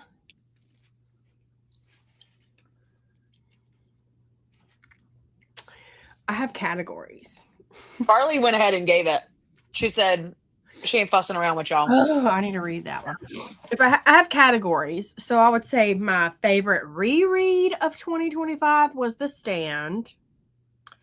My favorite romance of 2025 was The Wall of Winnipeg and Me. My favorite audiobook of 2025 was Dungeon Crawler Carl. Okay, Beth is Goodreads. Like, what are you I doing know. with all of these categories? Because like it's hard to do an all-time favorite book because I feel like each book I loved it for a specific reason. Yeah, sure. Part. But which one did you love the most? I don't know. Because like I loved Blood Over Brighthaven because it was reading something different than just like thrillers all the you know what I mean? It was like I dove into a fantasy world and it really like made my little soul happy as I was reading that one. You think Like you'll learning the read it? magic system and stuff. But then Salem's Lot I loved because it gave like 80s horror movies vibes. I don't know. Wuthering Heights like really broke my fucking heart, but it also Wuthering Heights because it switched a switch in my brain that was like you can read hard things. You are not too dumb for hard things. I Watching like the sentence ending at "you can read." You can read. Henry. You can read. Beth, watching on. Green Heights, I was like, no. Classics, let's go. Like, because we like keep up with all these new books, like trying, like you're saying, like what's coming out, what's And they always suck. on the table at Barnes and Nobles, and it's always like, wah, wah, you know. We Are All Guilty Here was my favorite thriller. Hmm. When the Wolf Comes Home was my favorite horror. No, because then I also have Salem's Lot. But I feel like they're on two different, they're both in horror, but you have like a classic horror with Salem's Lot and you have like a new release horror with We Are All Guilty Here. I mean, when the Wolf Comes Home. I have All the Sinners Bleed, but that's going to, because I also have We Are All Guilty Here, All the Sinners Bleed is like my runner-up thriller. All the Sinners Bleed was one of my favorites from last year. Yeah, it was really good. But I feel like it gives very much Karen Slaughter vibes. But there's something extra with We Are All Guilty Here that just really brought it home. Migrations was really good because it really made me think about other things. It made me think about the world and animals. We're getting Beth's top 15. And I was like trying to hide everything, and I just told you my list. Okay. Oh, that was so funny. Well, Yours mine, was thank you for asking, was When the Wolf Comes Home. Yours was that was No, your. everybody's How many out. books did you read this year? Shut up. Like 4? How about that? How about you shut up? Ever tried it? I don't think. No, I don't know, honestly, because y'all, I don't even think I kept up with my Goodreads account this year. Who am I? I'm not okay. Oh, the Lonesome Dove on my like 12 for 12. So I don't want to do like my 26 books I want to read in 2026 because It sounds like you want to pick your 26 favorites for sure. No, I don't have a list of 26. I have a list of 1, 2, 3, 4, 5, 6, 7, 8, 9, 10, 11, 12, 13. I was close to my 15. Jenny, what was yours? You can give us top 17 if you need to. Well, most of mine are series. Like, I'm just a series bitch. It's who I am. It's part of my makeup. She likes commitment. I like it. Do. And don't talk shit about me because we have the literary hearth in here blowing us Hold up. on. Uh-huh. I'll talk shit about whoever I want, actually. Hold on. I'm just kidding. She said, Jenny, give it to us. So for me, I liked the Six of Crows duology. That one caught me off guard, but like I guess it just came into my life when I needed like a good new world, new magic system. Like That's the duology one, right? Not the Mhm. trilogy. Okay. right. Did you read the trilogy prior? No, I didn't realize that it was there because I don't know. No one's in charge of me. I So I unhauled the started trilogy. I off- You sold did? the trilogy for $300, but anyway, because I didn't like it. I know, because I had all the first editions. Bitch, sometimes buying books right when they come out pays off. Shadow and Bone, is that the one you're talking about? Yes, I sold that trilogy for $300. So I liked it. I just liked Six of Crows and Crooked Kingdom more. I just thought it was No, a bit sorry. like No, level. Kelsey, you don't have to exit the chat. I was just saying I wasn't the only one. And then I Let Jenny say a whole sentence.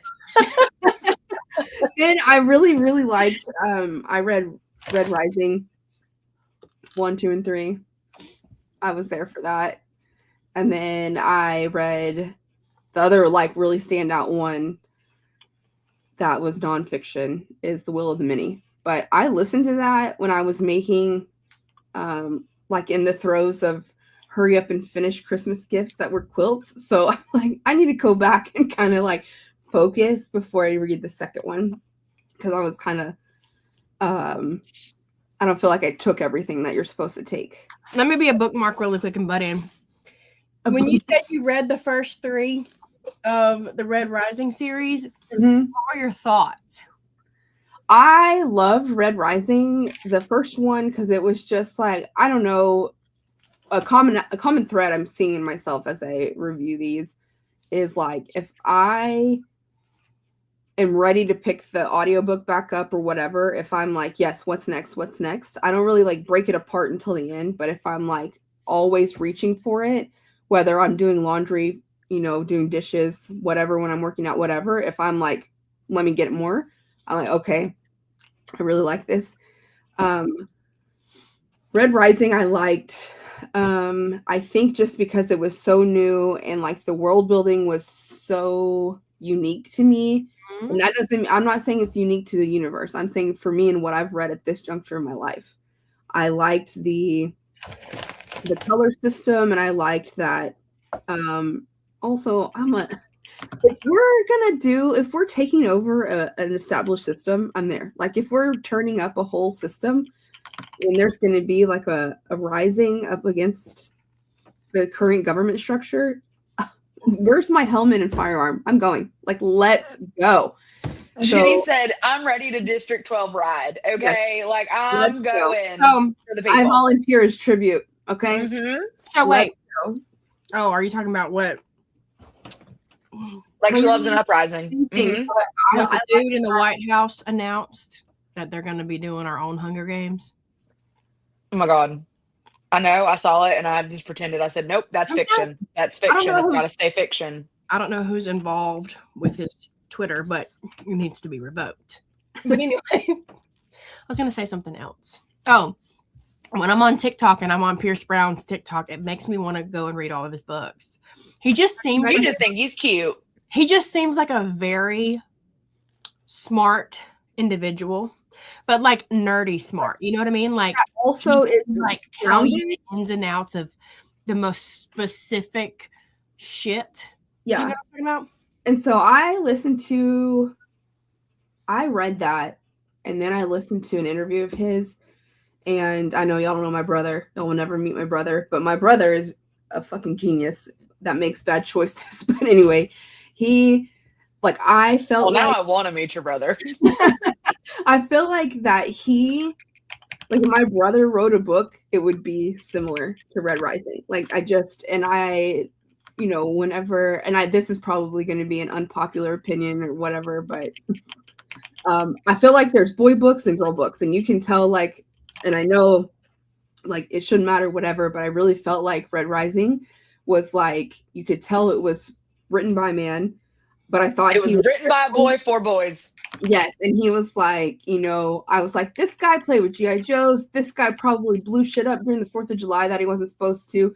And he hid M16s under his bed, to use the fireworks. Yes. To me, it was just all boy. But then he handled I thought he handled some of the other more progressive topics, I guess you would say, in the 2 books, Golden Sun and Morning Star.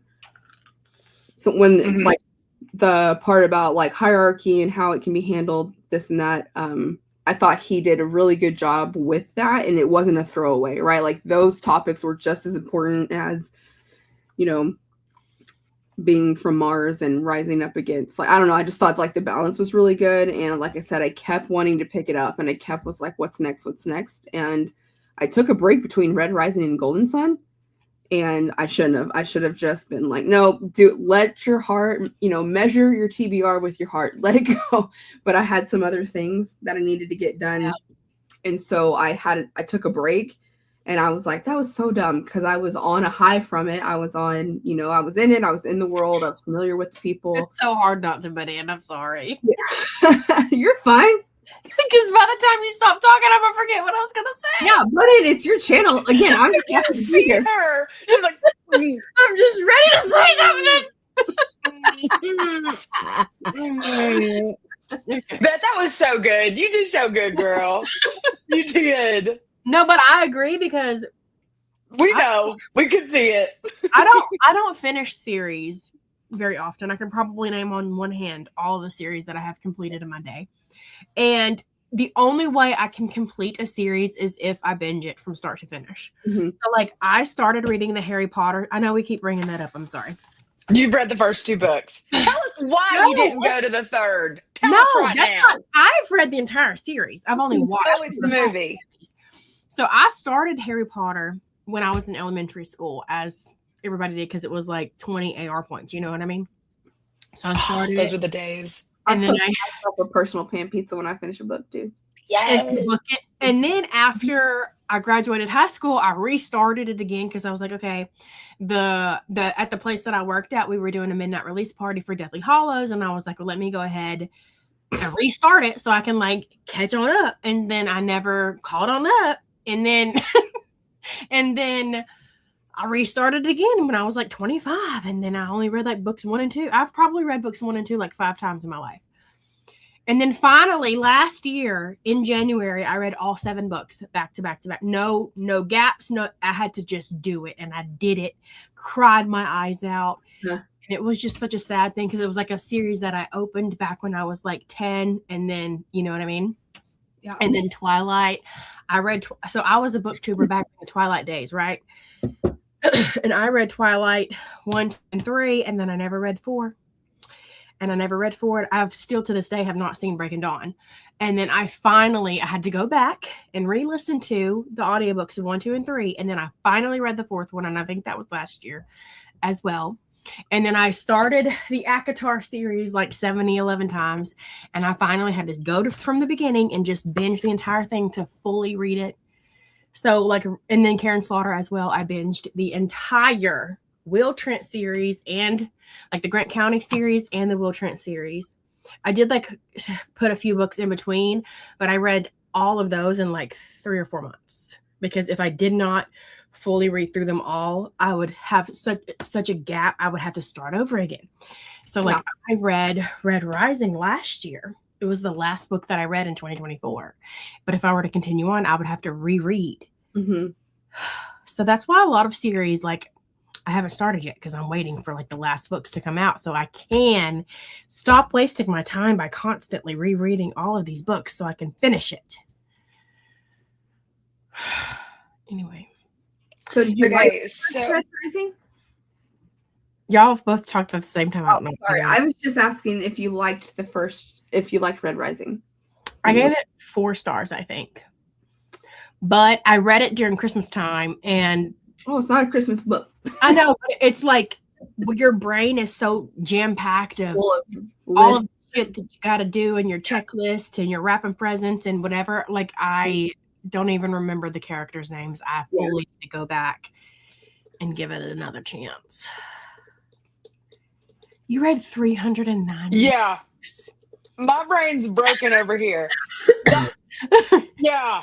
I've read 114, which really surprises me because a lot of the months this year, especially like I want to say from like April to October, I was like slumpy and I was reading like 3 or 4 books a month. And I still managed to read 114, but I couldn't even fathom. Hold on. Girl, on. Skelly, I have questions. I need to follow up with you. 390. Okay, let's break this down because you broke my brain, so we're gonna break this down. How? There are 365 days in a year. I'm not good at math, but I can at least tell you that means you are reading more than one a day. You are remembering things. You have thoughts about these books. I know you do. You share your thoughts with us here. Uh-huh. I want to FaceTime with you. I need to meet you. Damn, Ricky. Ricky's sitting at 149. A lot of time lying around. Okay. Makes sense. Not even the time No. thing. Carly, because 2026, my goal is 50. In 2026. Oh, I was feeling really good about my 36 until I 20 looked up and saw the Oh, you the finally zero after told 39. us. Yeah, I had to look it up. That's what I was doing. I In looked it up. 2026. No, sorry. We're taking a detour. I was watching this girl on YouTube, and like I'm watching her with amazement, okay? Like, no shade. Like, I don't care if you read 2 books a year or 27,000 books a year. Like, we're all different. Anyway, so I'm watching this girl on YouTube, and she did a reading vlog of reading 100 books, okay? And it took her 3 months. And she read the White Book, so it's A Dance of Dragons, in one day, and then still had time to read a book. That's what time, not even a thing. You And she can tell can me sit there. you've got all the time in the world to read. You No. are retired, like whatever it is. I am worried about, no, I'm not worried. I'm not worried. I'm happy for you, actually. I'm very happy. What I'm trying to understand is because I know my brain is Swiss cheese. Yeah. Holes up here. I can't remember anything. Like, literally, I've only read 36 books. 12 of them were with you, lovely gals. And I can't tell you the plot of 90% of them. Yeah. So are you, what is the trick? I don't know, but this girl that I'm I'm not asking you. I'm asking her. the girl that I'm talking about, though, like the way that she can talk about books, you know that she has comprehended everything that she has read by the way that she is Did talking she talk about it? and breaking down the books with, you know what I mean? Like, you can just tell that her brain works on superpower level. See, that's why I'm scared. Of people like that. Yeah. Hyperlexic. Okay. I wish. Wow, I'm going to Google that. I can remember everything. Because there's also that one girl that me and Kelsey watch. See, I really suck at names. You know, the blonde girl, Kelsey, and she reads a lot too. But she also says it's because she's autistic. That is a superpower that I would buy. Oh my God. Yeah. And she can read pretty fast as well. I'm the opposite of whatever that is. I They know say- I'm on a spectrum, but it's got to be the other end. The opposite end. Because same. My Mine is processor's slow. the part of the spectrum that I'm on is my socks have to sit a certain way on my foot or I cannot wear the sock. You know what I mean? The Yes. seam has to be on the Yeah, mine's just inconvenient spectrum. Mine's just it makes my life a pain in the ass. It has never one time benefited me in any way. I'm on the inconvenient end of the spectrum. Okay. In 2026, my goal is to read 50 books because I do want to slow down and really get into the books. Like when we get into the Lord of the Rings, I am probably going to spend the entire 3 months of those months just reading the Lord of the Rings because I'm going to be in it. Okay. Ooh, she's swimming. The TikTok girls and in it. Okay, I'm never doing that on the internet again. Holy shit. I'm going to screen grab that and turn it into a GIF. No, literally. All of a sudden it's a loop. I'm like, Katie won't stop swimming. All right. And every anyways. time somebody says something good in the Discord, I don't know how to make Lost it. So Beth, whenever for these big books that you have on your list, I think there's a lot of us that are yeah, we're gonna read with you. What's your plan for making yourself slow down? How are you going to? Have you thought about that, or you have I'm gonna tricks stop depending on audiobooks as much. Okay. Because I feel like I feel like audiobooks is definitely the reason why I hit 100 books a year. Before I listened to audiobooks, I could read, well, I take that back. Before I listened to audiobooks, I would read between like 8 and 10-ish books a month. Yeah. That was back when I didn't have kids and I had, you know, time. But then when I had kids, I didn't start listening to audiobooks until 2021. And so like after I had my daughter and then I had my son, I would be reading like 2 books a month. But they were little then, so it could be different now. I don't know. But the way I want to read with intention, essentially. So like if I need to stop and reread a paragraph, I'm going to stop and reread a paragraph. If I need to underline something and then go onto Wikipedia and research, you know, what that could be foreshadowing or whatever, then I'm going to do that. I'm not going to spoil myself, but you know what I mean? Like I want to, so like when I read Wuthering Heights, I read it sitting here at my desk because there's a lot of like language that we no longer use these days, or it's like, you know, because back in the back day, like words were different. I don't know, like I really want to sit with it, be in it, annotate it, highlight it, carry it around with me, dog ear it, like love the fuck out of it. Can I help you? She looks like what happened to your hair? She said, actually, you can help me. Thank you so much. What do you need? This What do you need that for? to make a squishy. How are you going to make a squishy? I got That poor girl came in to get one thing and she got 20 questions. She came in to get It's an Polly. inquiry. She's came in to get Polyfill to make a stuffed animal. She's gonna craft. Mhm. Let her have it. For sure. Just need yarn. That's all that you need. Thank you. She smells like a fucking vanilla bath store. Hi, can you close the door? Yes. Same. Tell her, She got- we need 2 more squirts. She got perfume for Christmas. She's done used half the bottle. I love when you said you could smell her coming. I was like, mhm. And Yeah. Ricky with it's a canon event. Yes, the hell it is. Uh-huh. Yes. And she needs some lip gloss, some chapstick. I thought about getting a whiteboard on wheels, Kelsey, and they're expensive. And I'm like, I have one. Do I really want to spend $200 on a whiteboard? What about one of those like oversized sticky notes?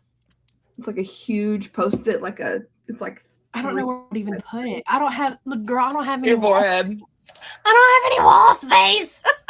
It's just books. And then books on this side.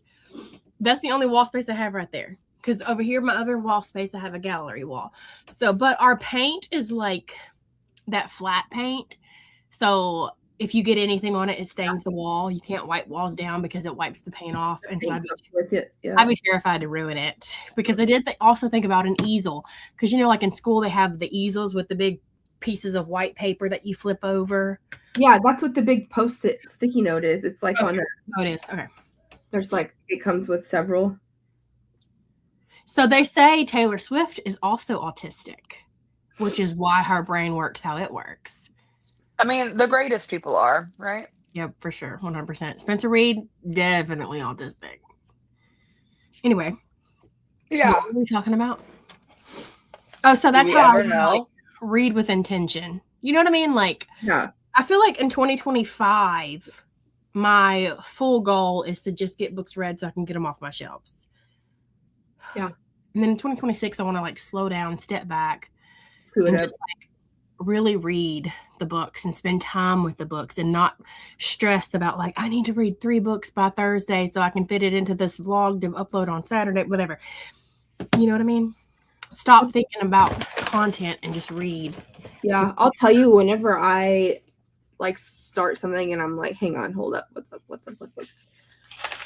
90% of the time I'm gonna have an audio because I can Multitask.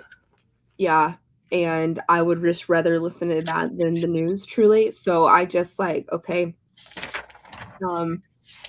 But then, like I said earlier, like with the Will of the Mini, I need to go back because I was so busy. And so my goal next year is like, I'm not getting rid of my audio book time because that's my me time. That's like, you know, when I'm doing making things and sewing. But what I'm going to do is I'm going to audio, and then because I do most of my reading right before bed. And then so I'll go back with the hard, not the hard, let's be serious. It'll be like the e-reader version. Yeah. And then where I can annotate my Kobo and stuff and do like, basically I'll hear it one time and then come back, especially for like Lord of the Rings and stuff that you I love that. So I can like, okay. Yeah. Let's be honest. The more you hear it, the more you're going to take away from it. And if one thing about this, like silver lining of the Murder Club book we just read is like, just keep listening and just keep reading it over and over, and you'll finally get who the people I don't think I'm gonna get rid of audiobook time in general. I'm just gonna be like, the books that I really want to sit with are the books that I'm gonna not listen to it on audio, or if I do listen to it on audio, it'll be immersion reading. Mhm. You know what Yeah. I mean? And then, because I feel like in 2024, I leaned heavily with audiobook listening to, because I could listen to my audiobook while I crochet. I can listen to my audiobook while I do laundry. But I feel like there are certain books that I wouldn't want to annotate. I don't want to like break down and whatever. And those would be like the remainder of the thrillers on my shelves. You know, go through those. Or I don't listen to audiobooks for romance, but I'll do audiobooks for true crime books as well. Or like, I have these YA stragglers down here that I'm like, I need to read before I decide to unhaul, because I feel like I bought the box sets and they I can at least try them, and those will be good audiobook contenders.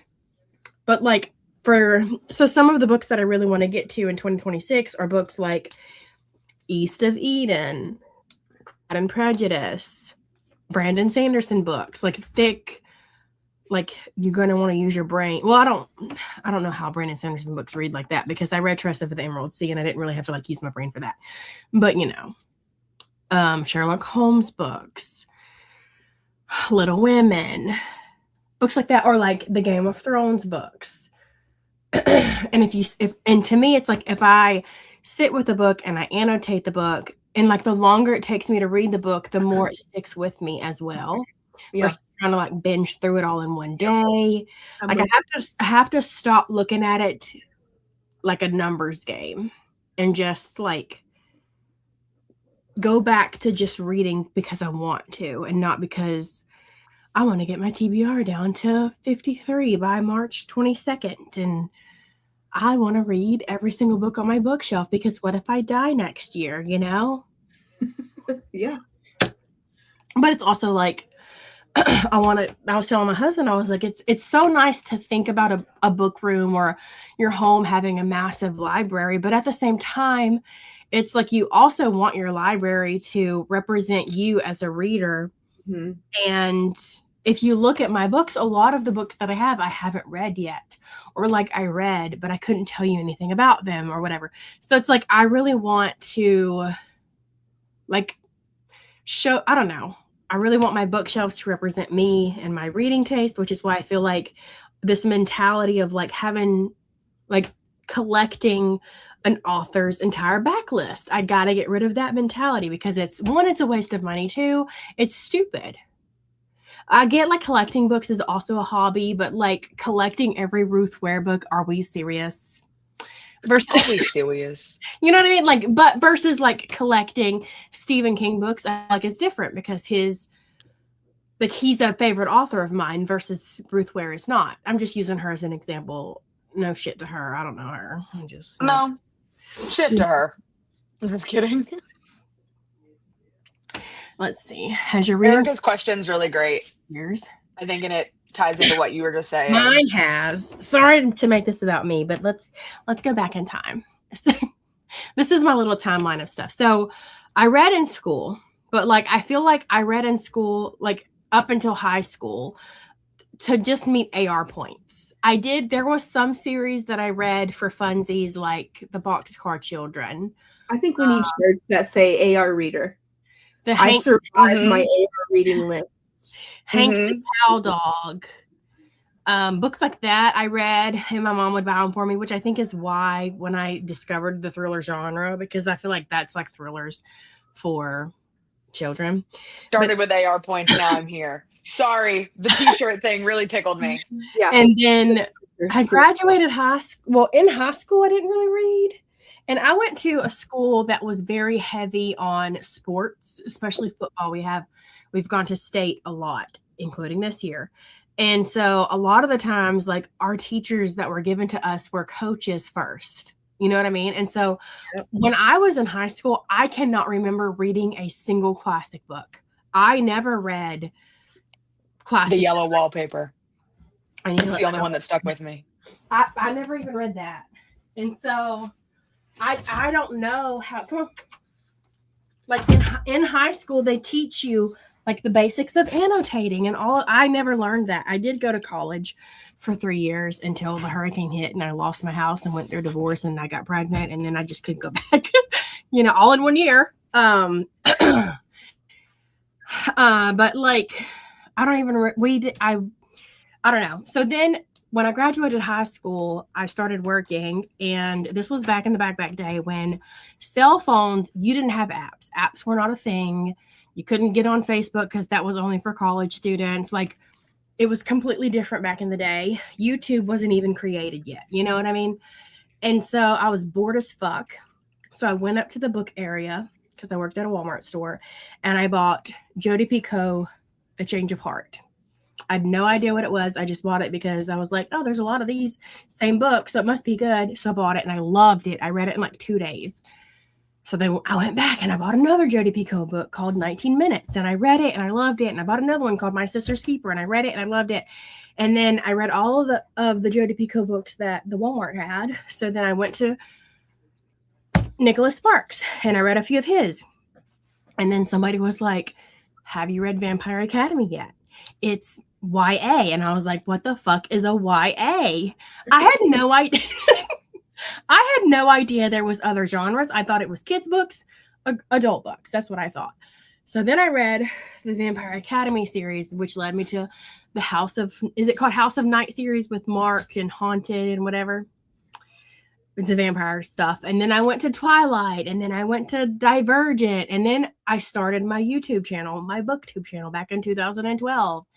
And back in 2012, it was YA, like from 2012 to like 2017, YA dominated the scene. Okay. I still had over 1,000 books at that time because I lived next to like a shopping center that had a Goodwill, and a bitch was always at a Goodwill. Okay. Going through the books. And so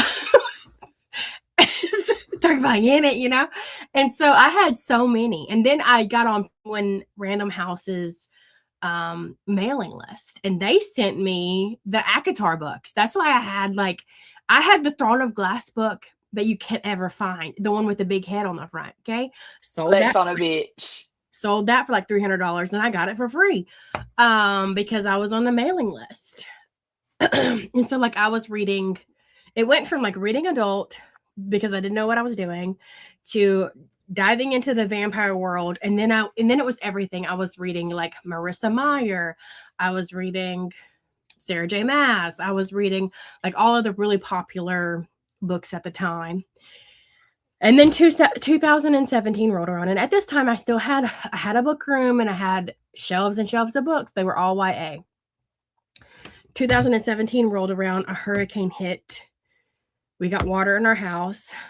It didn't damage the books because they were upstairs, but we got evicted from the house that we were living in. It was a townhome because it was no longer livable because of the water that came in. And so they were like, you need to get out. You have 3 days to get out, whatever. Something stupid. And so I was like, you know what? This is the perfect time to pack my shit and leave my husband. And so that's what I did. Because I was in a very bad relationship. So I packed up all of the stuff that can fit in my car or whatever. And I left a lot of the books there. And I brought some books with me. And then I met a man shortly after that, who's my now husband. Got pregnant. She met a man. He breathed on me. I got pregnant. And then I did not read for like 2 to 3 years because I was like pregnant and miserable, had a baby. 3 months later, was pregnant again, had another baby. And then I got back into reading, and I could not get into YA. And I tried picking up other things, and it was just like I was a completely different person. Like that 2017 like really changed who I was as a person, you know what I mean?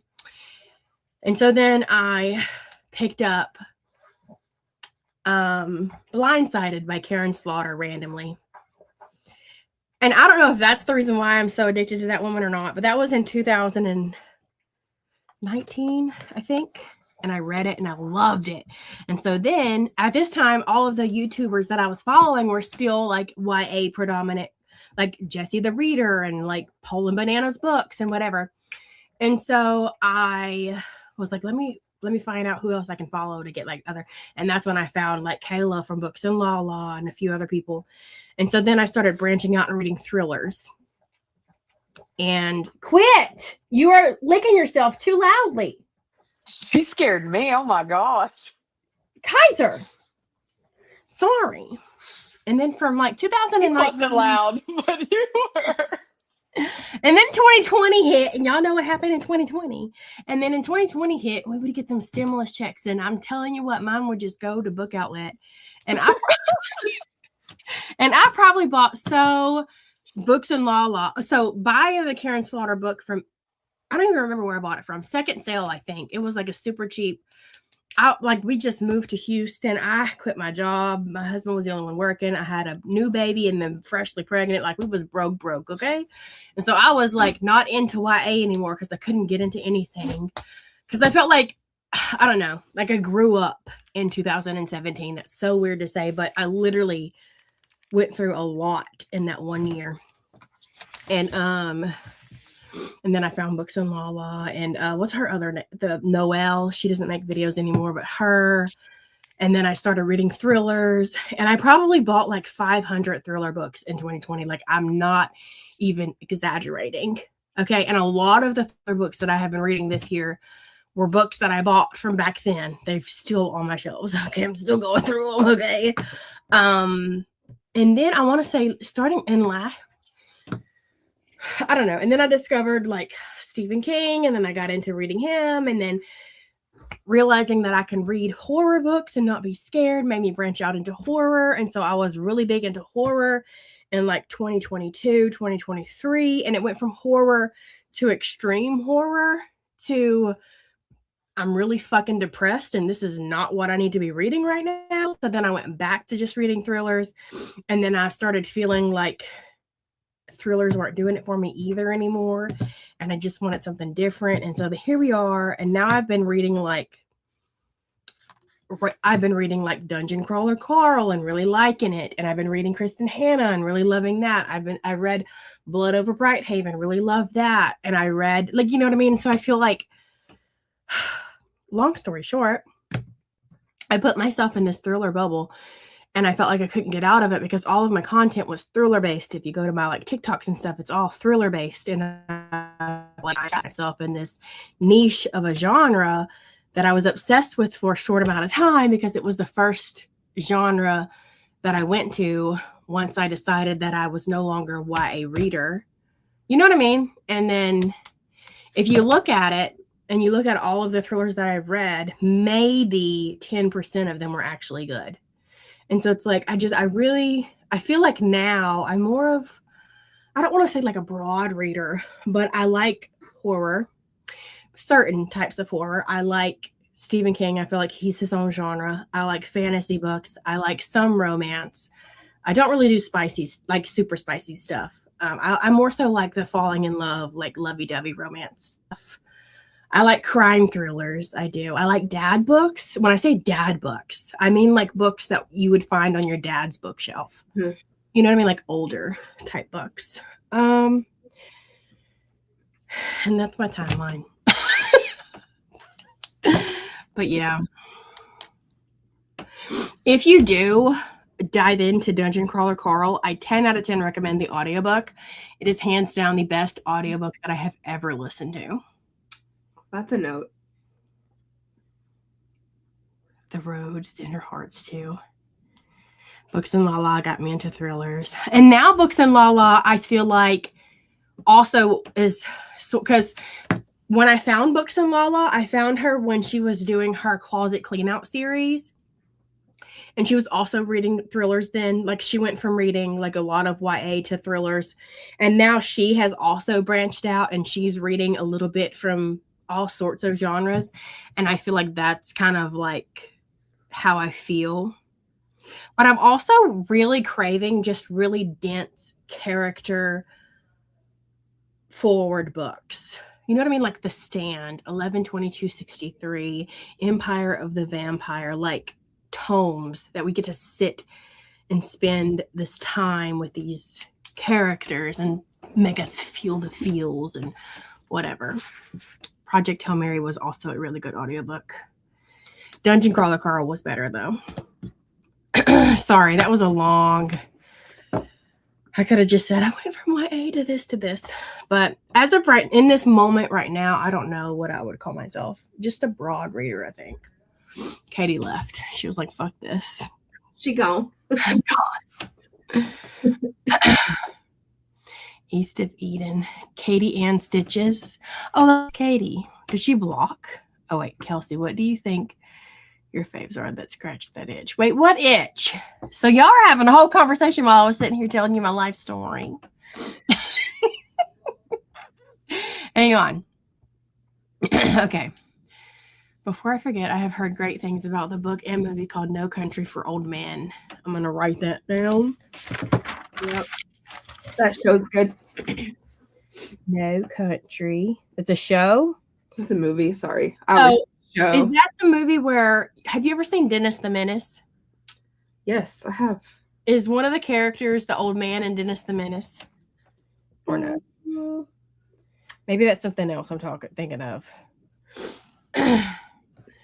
Over the last few years, I've really switched over to horror and more epic fantasy. And see, I don't think I am a romantasy reader.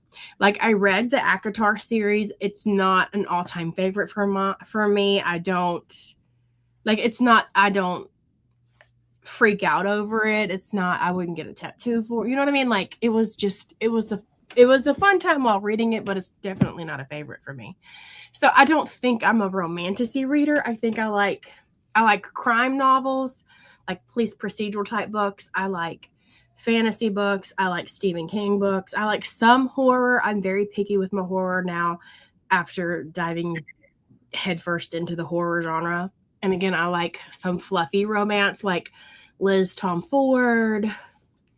I would say Elsie Silver, but I really only enjoyed like 3 books by her out of all of her books that I read. Abby Jimenez, you know. And then I've recently discovered that I also like historical fiction. I haven't read a ton, but I've read like Kristen Hanna and I love them. And then I read Migration. I loved it. Anyway, I'm just trying to figure myself out, truly.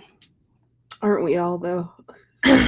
Mine really hasn't. I go through phases of I'm more into certain genres for a time, but it's still genres I've always enjoyed. And see, when I was a YA reader, I was into like fantasy, sci-fi, and then some romance. And I feel like that also kind of reflects where I'm wanting to go now. I feel like I've read so many thrillers, I've truly burnt myself out. And I just, not that I'm going to stop reading them, I'm just definitely going to slow down. Postpartum, I just wanted fun like art reads while I was upon nursing. Yeah, I read a lot of Christina Lauren the first few months after my daughter was born because it was something I can easily, well, I didn't listen to audiobooks, but I read it on my Kindle so I could like read my Kindle and hold her or whatever. Skewed darker with age.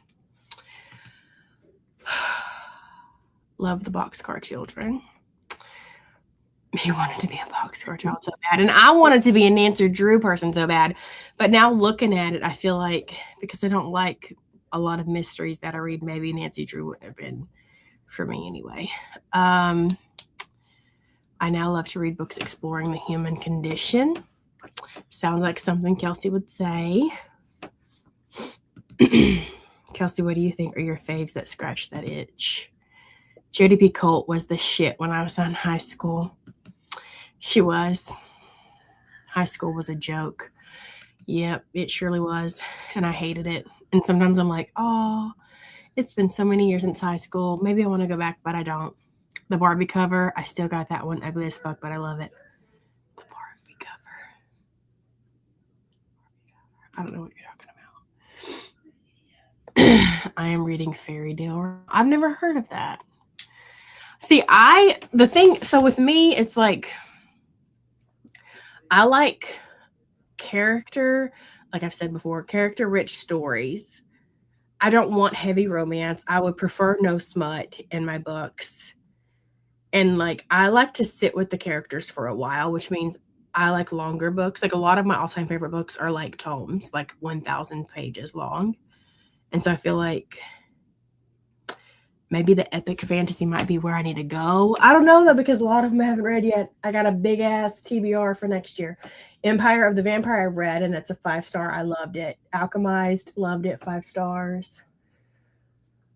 Dungeon Crawler Carl isn't fully, I wouldn't say it's like super fantasy. It's like a RPG type fantasy game book situation. I don't know. Outlander is not super heavy, but it's good. Super heavy like in the fantasy, but it's good. It's like a historical fantasy, I think. East of Eden, Shawshank Redemption, Frankenstein, Sword of Kaigen, and the Bright Years. Shawshank Redemption. I haven't read Shawshank Redemption. I need to. I feel like it's very quiet in here now that Katie is gone. If y'all are ready to go, you can go. Did she say bye and I just missed it? It's in the chat. Oh, it is? Yeah. I was just talking and she left. That her AirPods died. Oh, okay. I was just talking and she left. Okay, Mr. Wilson. Yeah, that's right. Anyway, it's getting late and I'm getting hot. Any last things we want to the Throne of Glass OG cover is referred to as the Barbie cover. Okay. And see, I almost sold it for like $20, and then somebody messaged me on Instagram and said that is a very hard to find book. You need to change that price. And it did. And it sold immediately when I posted it. So I probably could have got even more, but it's fine. Anyway, it's really hot in here, and I need to go make dinner. So thank you all so much for staying around and talking and listening to our side tangents and me constantly interrupt everybody, but it's fine. I cannot wait for 2026. I love a new year, and tomorrow is the Monday, and it's my planner. My 2026 planner starts tomorrow, and I'm ready to fill it out. So, bye. Bye. Thanks for having me. I had a great time. Bye. See you later.